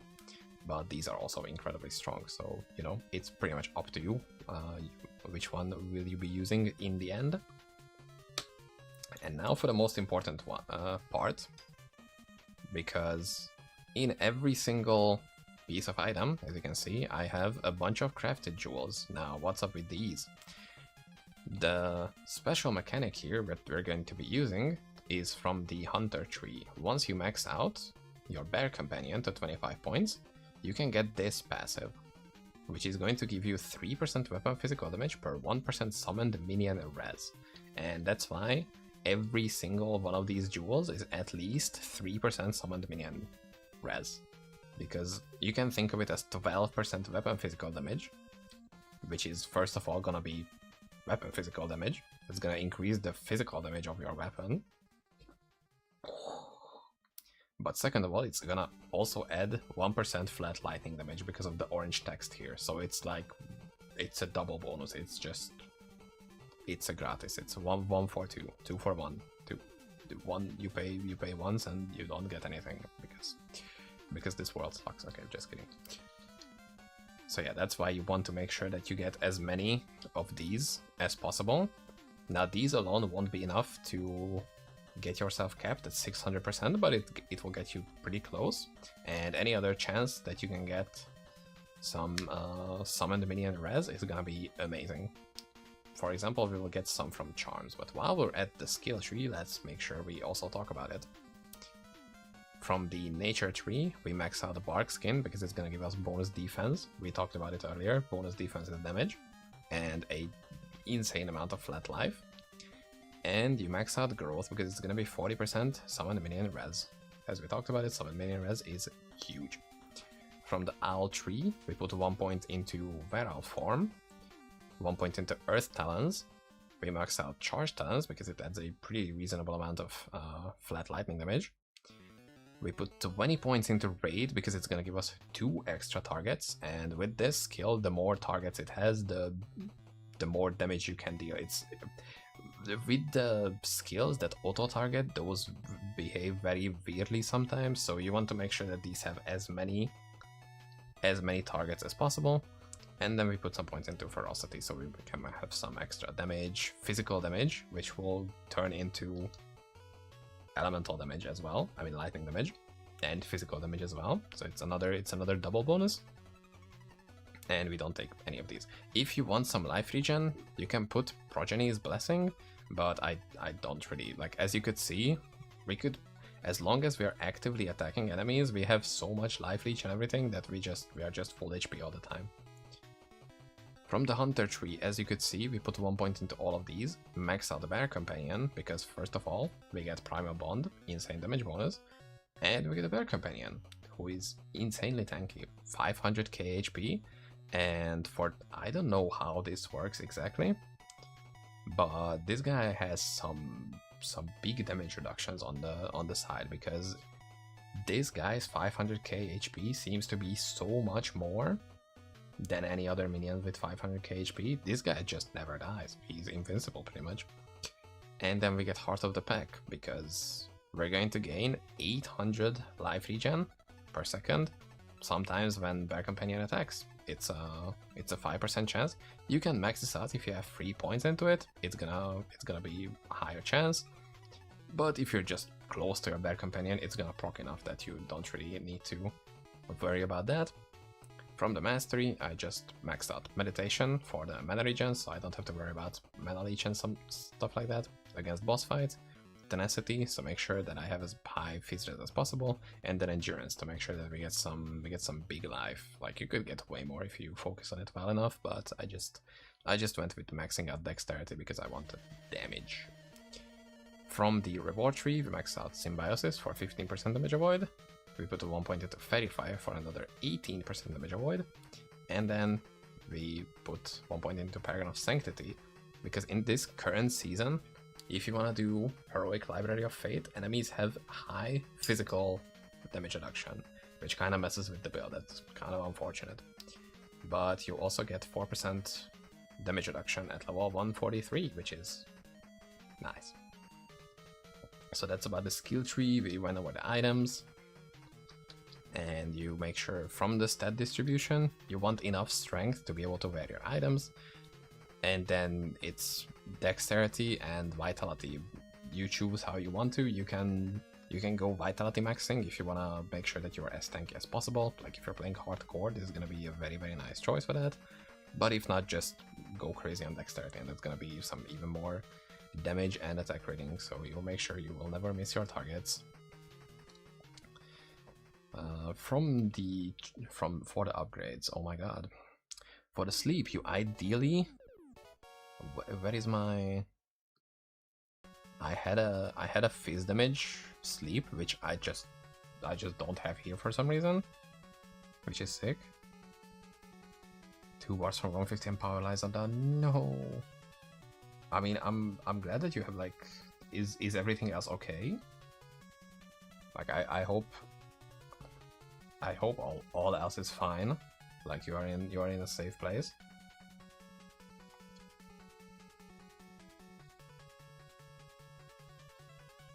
So I'm supposed to have a sleep with fizz damage. I think it's probably either on my Sork or my Amazon. Let me check that quickly. This is gonna be all removed with the power of editing. Hopefully, if I don't forget it. If I don't remove it, that's kinda ass.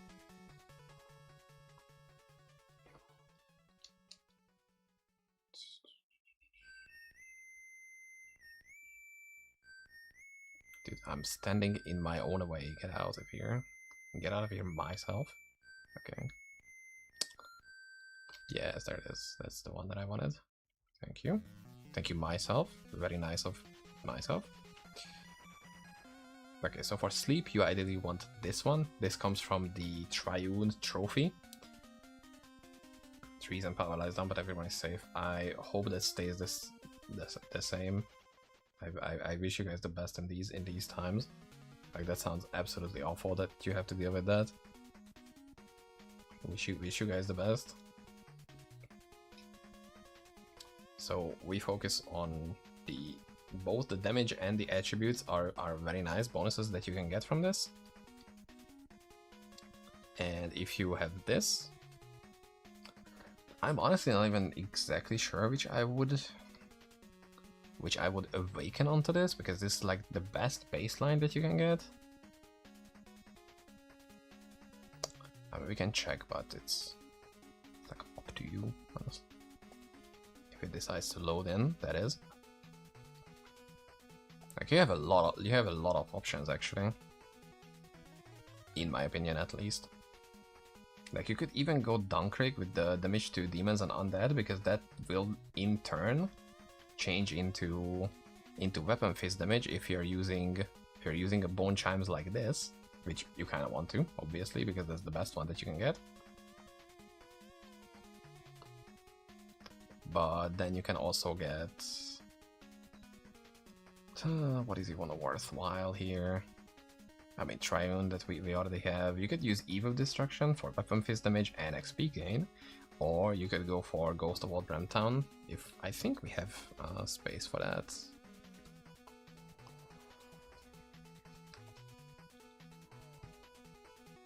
Why is my thing not on? Okay. Yeah, we are at 33% avoid, so you can absolutely squeeze that 6% in if you want to. You can even go for Nephilim Sacrifice for 10 attributes, but I don't think it's that great.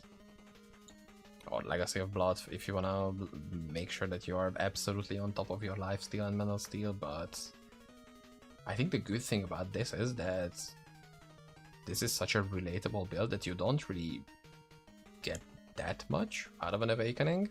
So this is already good enough. Like, you just have to do Triune Trophy, which is just the most annoying trophy in the entire world out there.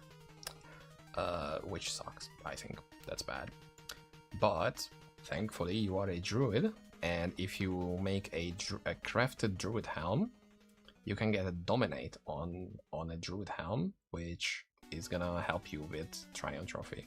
It's much better than the natural skill that you get for the mind control, which has a random duration. I think it caps out at like 8 seconds, but it's also random duration, which sucks. Dominate will have a guaranteed 20-second duration, so it's gonna make this a ton easier to get, since this is a pretty strong bonus to have. You will want to make sure that you have the upgraded neutrality pact. Now, this can be a little tricky to do, but once you are like level 140, it shouldn't be that big of a deal. You have a master crafted dagger. You have your lightning pen. You don't even need to really focus that much on it. I mean, it's nice to have the obviously, the more you have, the better. But if we go into here, if I can actually enter, thank you. Like, we can see that it's still more than half of our damage is coming from physical.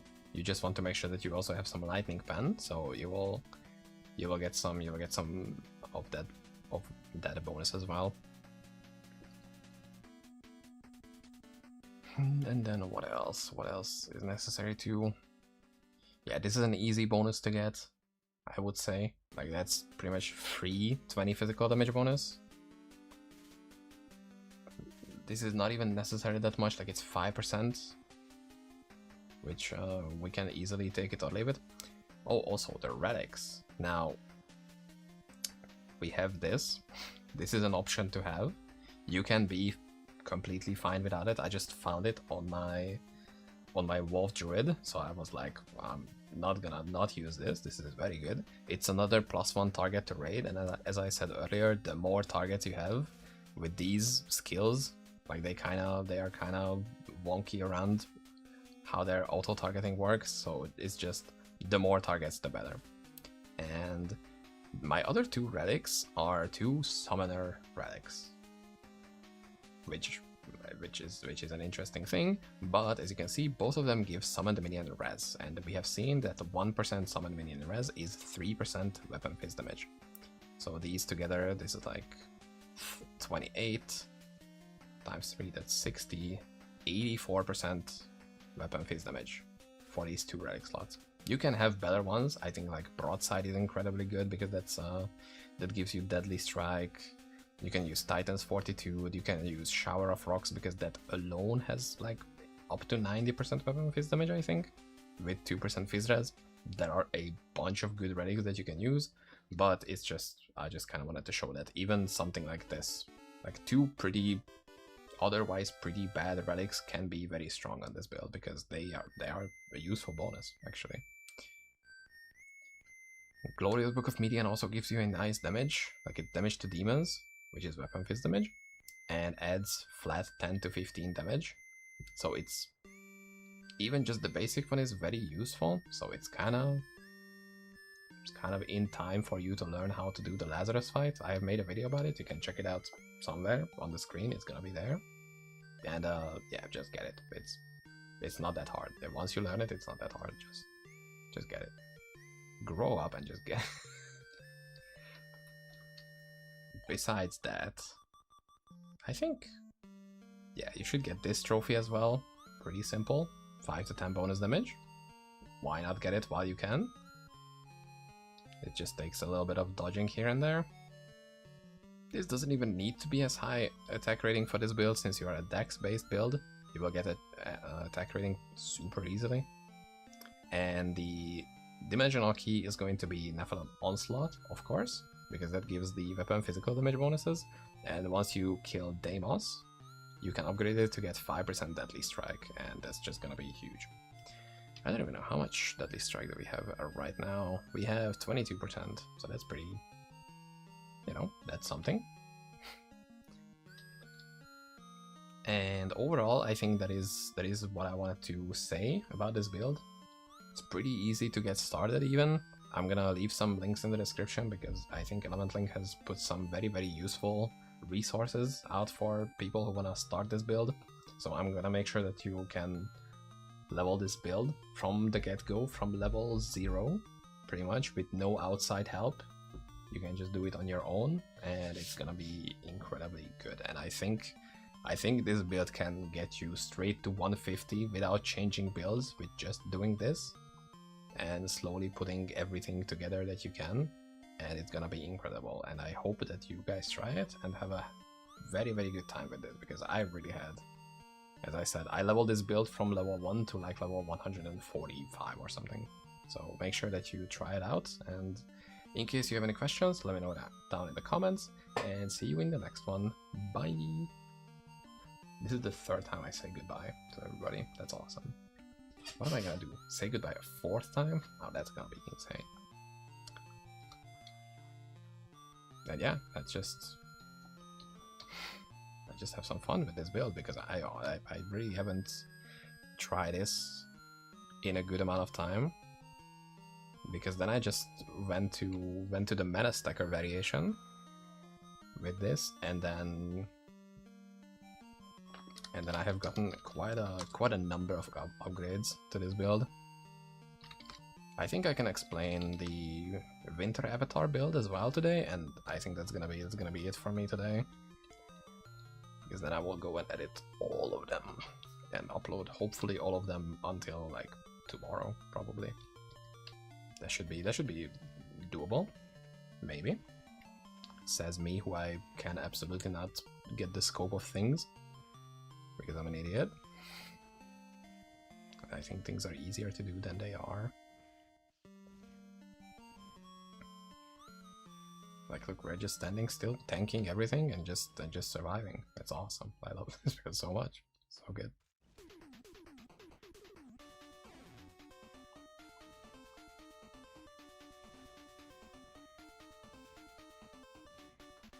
Oh shit, I forgot to say 2 extra things. I realized that I forgot to say 2 extra things about the build, which I kinda wanted to make sure that you guys know. I mean, you will notice both of them. It's just something that is nice to know, is that the automatic targeting goes from up to down. So if you want to kill an enemy with this build, make sure you are like standing close to them in a way that you are under them, because the auto targeting will aim upwards and then scan the enemies down. So that's one thing. And we make sure that we don't deal with this guy. And the other thing is your morph, your owl form, will automatically turn off if you change acts. So if I go from Act 5 to Act 4, it turns off.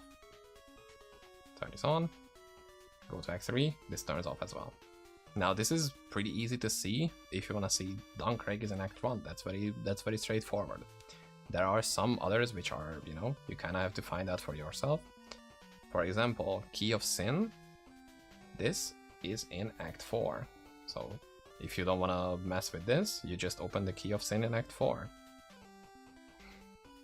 And if you wanna do your Foes in Will, this is in Act 5.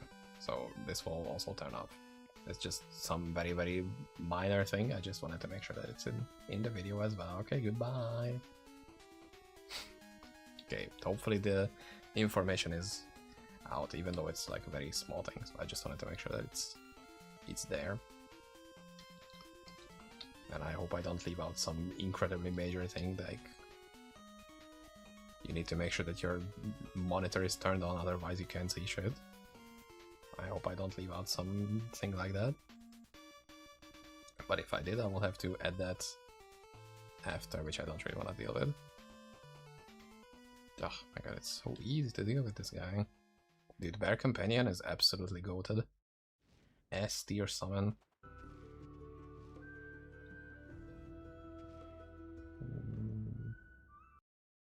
Yeah, change music, that's a little bit... Okay, that's also a little bit too sleepy. Sleepy type beat.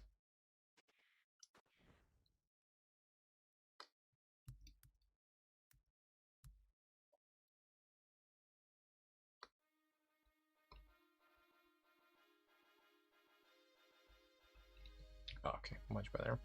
But now it's also very quiet. Okay.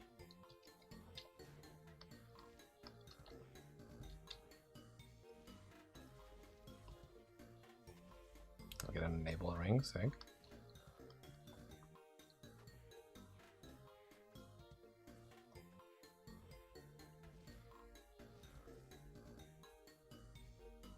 Okay, but I will probably respect my mana druid situation, because I kinda like that build a little bit more. Or before I do that, I can also show you guys another funky build that I created. This I think is my favorite build in this entire season. Okay, like this just so stupid that this works. It is an iteration. It's an iteration of a build that I already made previously. So it didn't need that much tinkering. It just needed some minor changes here and there. And it's so stupid and I love it. Let me actually make a new game just so I can mess with the stats a bit more easily. Okay, we put on a Radiance. I'll need some extra strength and dex. The rings are on. I put on this. I also changed some other things. Thank God it's really easy to distinguish relics from each other. Guys, why are they like this? Okay.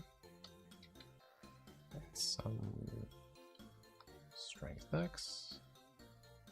Okay, I just don't have space for that. Oh my god, I'm running out of space. I'm not a hoarder, I swear. I just have a lot of stuff that I like. Okay, this is not great. Okay. And I think I have all of my items ready. Yep. Okay, I will also need this. Roughly like 1400 energy, and the rest is to Dex, I think. I just make sure I can actually equip these items. Perfect. Or if you really want to min-max the damage, we do it like this. Okay. The usual bark skin max. Put a bunch of points in this. Get a bunch of spell damage and Armageddon. And then meditate, and then continuity. And then survival instinct and symbiosis. Sanctity is fine.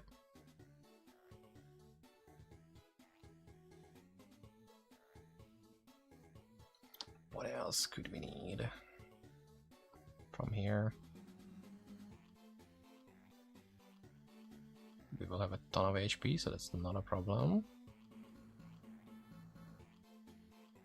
Yeah, I think 20 points into this is good as well, because we're gonna have faster, even faster regen than we already would have otherwise. And then just some more dex, okay. Just to make sure we have more hit rate, because we're gonna need hit rate. Let's see. And then F3 will be our bear morph.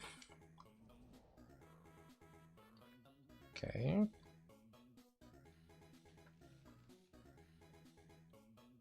This is gonna be our middle button. And I think that's about it. Okay. So now we are mostly ready with this amazing, amazing concept of a build we have here, which is going to be a Skosglen Trash Farmer. Now that sounds incredible. We're going to be using the Valkyrie's Prime bow to get the ability called Sky Siege. And if you don't know what Sky Siege is, let me show you. It's it's pretty much like the ranged equivalent of the Harbinger ability from the werewolf, but instead it requires a bow, and it puts down this green thing which hits enemies like a bajillion times, and it's really good. And this bow has like no speed requirements, pretty much at no attack speed bonus. You are already at the fastest possible attack frame with it, and Bear has incredibly good attack frames, like it's 5 frames I think, so you can teleport around incredibly quickly. But to make sure that we are absolutely using the best thing that we can do, wow, we can spin around like kind of crazy.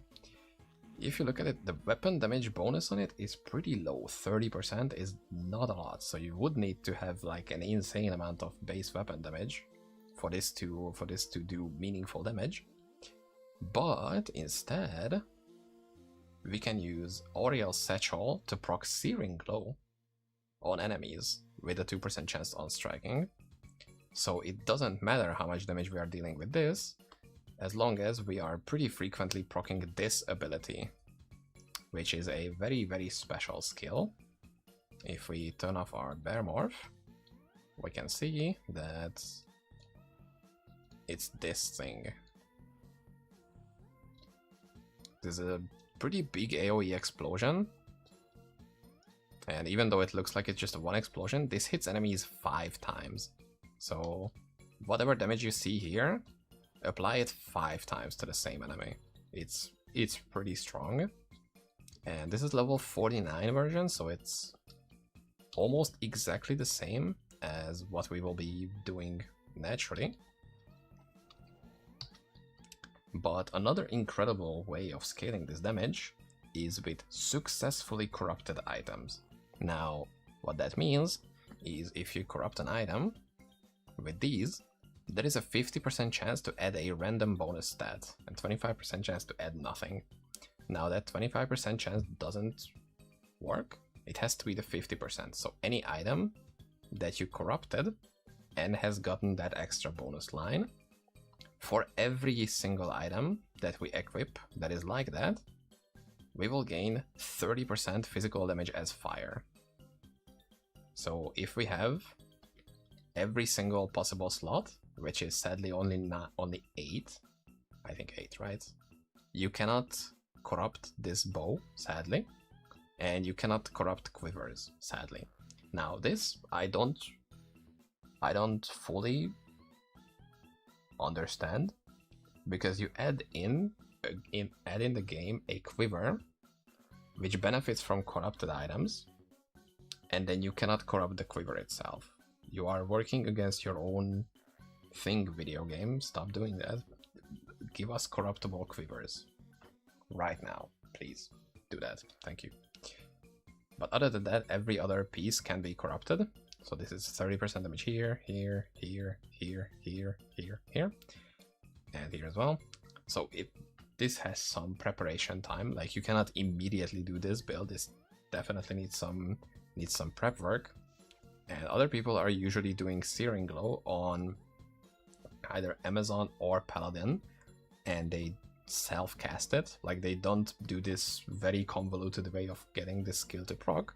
They usually just do the thing that I did, is just go around like this with their corrupted weapon and their corrupted shield, and they just do this, which is, you know, this is very fun as well already. Like this, as you can see, it's fucking amazing. Like, the AoE is huge, the damage is pretty good. As you can see, I have uncorrupted weapon and shield here, since this is only for buffing. Like, this isn't even like a full damage setup, and it's, I would say, doing decent speed. As you can see, it hits as many enemies as there are in its range. So this is already pretty good. But with this setup, you can go absolutely stupid. You can go crazy. Because that green smoke area will hit enemies a ton of times, and that will proc Searing Glow pretty reliably, I would say. So you can just go crazy like that and have an incredible time doing this.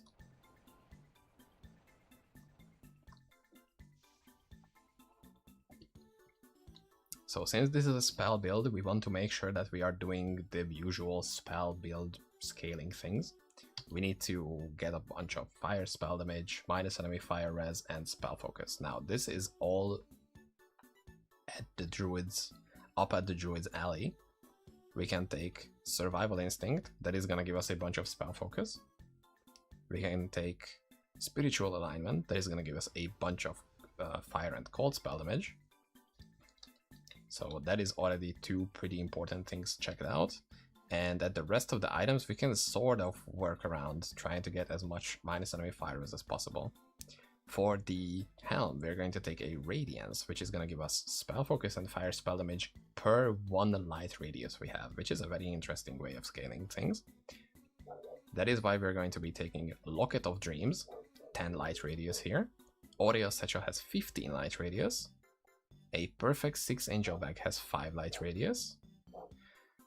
Oh my god, which else? There is another thing that has light radius, I just don't remember. I'm stupid.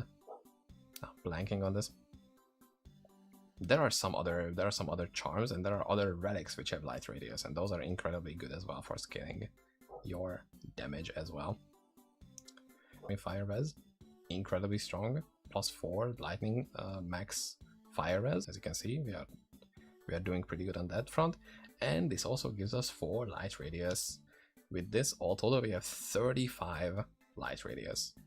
So just from the helm, we have 105% extra fire spell damage on top of the 30 that it already gives, and we have how much? 175, right? 175? Yeah, 175 extra spell focus because we have light radius items. So that's amazing. That's huge. For the gloves, we are using a llama. That's just, once again, incredible caster item. It gives us 2 all skills, which don't really matter right now. If you want to self-cast Searing Glow, not proccing it through this very, very finicky way, that's better, but even just as is, it's really good. A bunch of spell focus, a bunch of spell damage. It gives us strength. It has... You can... yeah, it gives us strength. I don't know what I wanted to say there, I'm sorry about that. But it's pretty rare, so, you know. You will have to save up a little bit, and then actually manage to corrupt it is another thing. For the boots, I'm just using a crafted pair of boots. It's fire spell damage minus enemy fire res. Very simple. You can also do the same for a pair of gloves as well, if you don't have a llama. Like you just make fascinating shrines, and then you spam them until you feel like you have a good available item to you, and then you corrupt it and hope and pray that it actually lands to be a good one. For the belt, I'm using a Dementia, simply because it has the minus enemy elemental res. That's my weakest attribute. I think I'm like, yeah, minus 137. It's okay. For Skosglen, which is the prime spot that I made this build for, you need minus 145. That's the number you want to aim for, minus 145, and then you're fine. For the rings, I'm using a Raza Getty, very, very solid fire caster. It has fire spell damage, spell focus, minus enemy fire res, everything you need, and is common enough that you can find them relatively easily on your own and corrupt them successfully. So you have a very strong ring. But it shows that, but I also show that you can use even more easily achievable rings, because this one is just a rare ring with minus enemy fire res, fire spell damage, and life on striking is an extra bonus. Since we are hitting enemies super frequently, we gain a pretty reasonable recovery from that as well. And then I corrupted it, and it has block speed, which doesn't matter. It just needs to be whatever extra bonus. This has strength and dex. This has slow target, I think. Yeah, it's probably slow target. This has this has plus maximum poison res. This is 20 hit recovery, I think. This is minus cold res, which I got really unlucky and kind of stupid, because now in this season they have introduced a new corrupting method. Is when you have a successful corruption landed, you will need to use an oil of craft to reveal it. That will be like unidentifying it, sort of. If you also add a specific elemental rune, the outcome will be of that element. So if I were to use a fire elemental rune, it would have been a minus 10 fire res. A bear with a bow that is casting spells. Oh, you will see some spells, dude. You will absolutely see some spells. So I kind of fucked this one up, but that's fine. And I got... what did I get here? Not vendor price. Oh, I also get hit recovery here. I have like 3 hit recovery corruptions, so that's kind of unlucky. But yeah, that is pretty much the build. And the reason I also chose Druid over what I naturally did was Amazon and Paladin is to make sure that our trash clearing ability is even better. Since once we do our weapon swap and do our little pre-buffing, we can also turn on Armageddon, which is gonna give us some extra kills on the side and proc Searing Glow from the trinket, the trinket relic. And then we can do even more destruction, and this looks absolutely ridiculous. And if you only care about killing trash mobs in Skosglen, I think this is the fastest way to do that. Like, if you don't care about anything else, which I've been informed we don't. Like, I think we don't need any more arcane crystals or boxes. This is the fastest way to get relics, I think. Because you can get to around 5,000 kills. If you do everything correctly, you can get to 5,000 kills in like 8 minutes. Which I don't think many other builds can do. Which is stupid and amazing, and I love it. Now, you could further improve on this build if you get a pretty rare Sky Siege relic, because then you can ditch this bow entirely. And then you can use a Hellreach bow, which will not only be a bow that you can corrupt, by the way, so that's gonna be a pretty big damage increase on its own already, but Hellreach is the sort of pair to Auriel's Satchel, because Hellreach also has 2% chance to proc Searing Glow on striking, so it pretty much like doubles the effectiveness of your clear, while also pretty much having no downside if you already have the... Nice, an Ashrayu, that's very funny. If you just need an incredibly rare relic, that's about it. We haven't found Sky Siege relic in like... How many kills do we have? Like 15 million or something like that? In the group entirely? So, you know, it's a bit rare, but you could just find it. If you just want to, you can just find it. Go and find it, please, and give it to me. I need it right now. But as you can see, if you do this for like 200 hours straight, you can probably get it. Maybe. Who knows? I don't know. That's just how RNG works, but but yeah, that would be incredibly good if I could try that out. One problem that could bring up if you have the Hellreach bow. Whoa, the fuck? Okay. Okay, I think my shift key got stuck somehow. The problem with Hellreach compared to Valkyrie's Prime is that it has breakpoint. And it's kind of a slow weapon. So you will somehow need to find ways to get some extra attack speed. Now that could come from attack speed crafted jewels, or it could come from Gur runes. So you will need to tinker a lot with that. On the original Searing Glow, Hellreach, whatever setup on Amazon, it's much easier to get to the necessary breakpoints because you can have both Ecstatic Frenzy, which is 150% attack speed, and you can also have the Decoy passive, which is 100%. So you, just by being an Amazon, you get 250% bonus attack speed. And I also give you a little heart there. There you go. But at Druid, it's kind of hard. You have 20% from Mark of the Wild, but that's about it. The rest you have to get from your charms, your gear, which is mostly going to be your gear. That is 15% from the Golden Bird, from the Berg. There is also 10% from combat speed, from here. You can make a combat speed cycle, I guess, if you want to. I think you need to be around 300% attack speed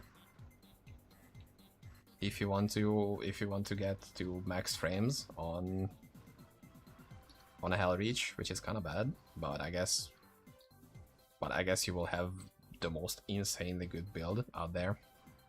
Like, look how fucking swagged out I'm in this one. This is just incredible. I just love it so much, it's so stupid. Ooh, guided chain, life on tracking, but nothing else. Yikes. Yikes, dude.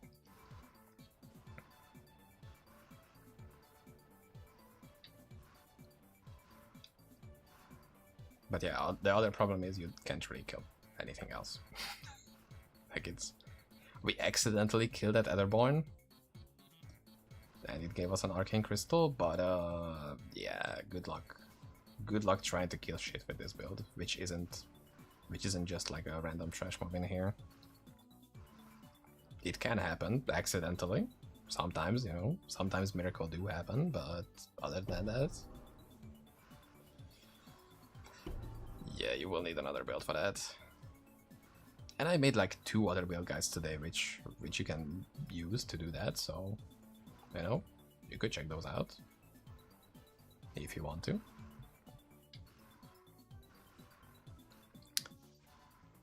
But that's mostly about it for this build. If you have any questions, let me know in the comments, and see you in the next one. Bye. Okay, I think I'm gonna leave the Winter Avatar build guide for tomorrow because my voice is getting tired. I've been non-stop yapping for like 2.5 hours about builds. I made 4 build guides today. I think that's pretty good. I think that's a lot of editing that I need to do tomorrow. But I did this to myself.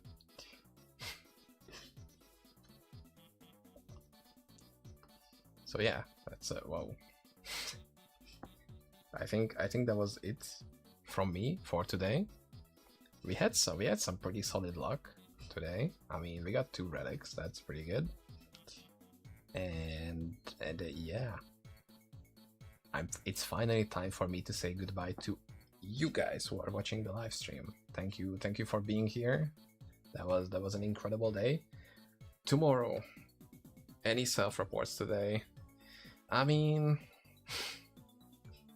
nothing new already. Like I've already shown the summoner paladin build. I made a owl druid guide. I made a mana stacking wolf druid guide. I have 40k mana on that build. That's pretty good. No, nothing new. You already know everything about me. Tomorrow is gonna be the day I show this bad boy. And I don't have enough dexterity. That's very funny. But yeah, tomorrow is gonna be the day where I do like 15 Nitho kills or something. I'm gonna be dead by the end of it. Because I need to do those as well. There's like a proper send-off. Proper send-off to the season.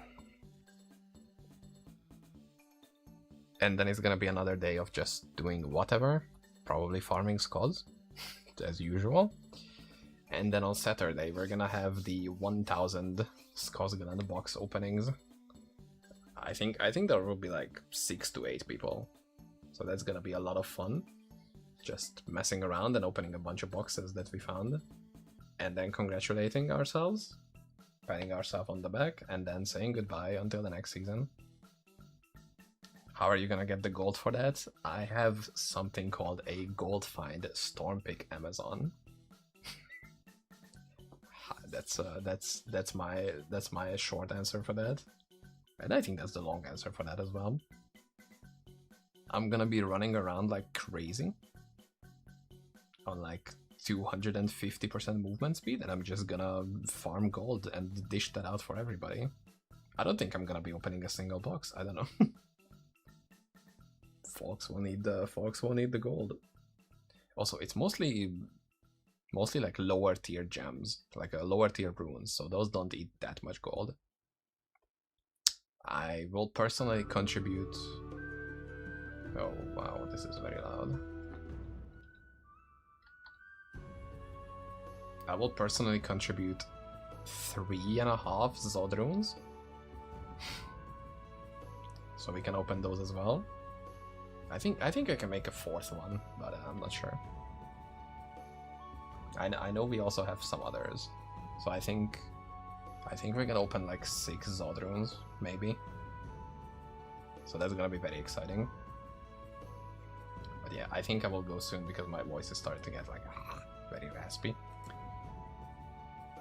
That's not raspy. That's not the thing you say. It hurts. That's what I'm saying.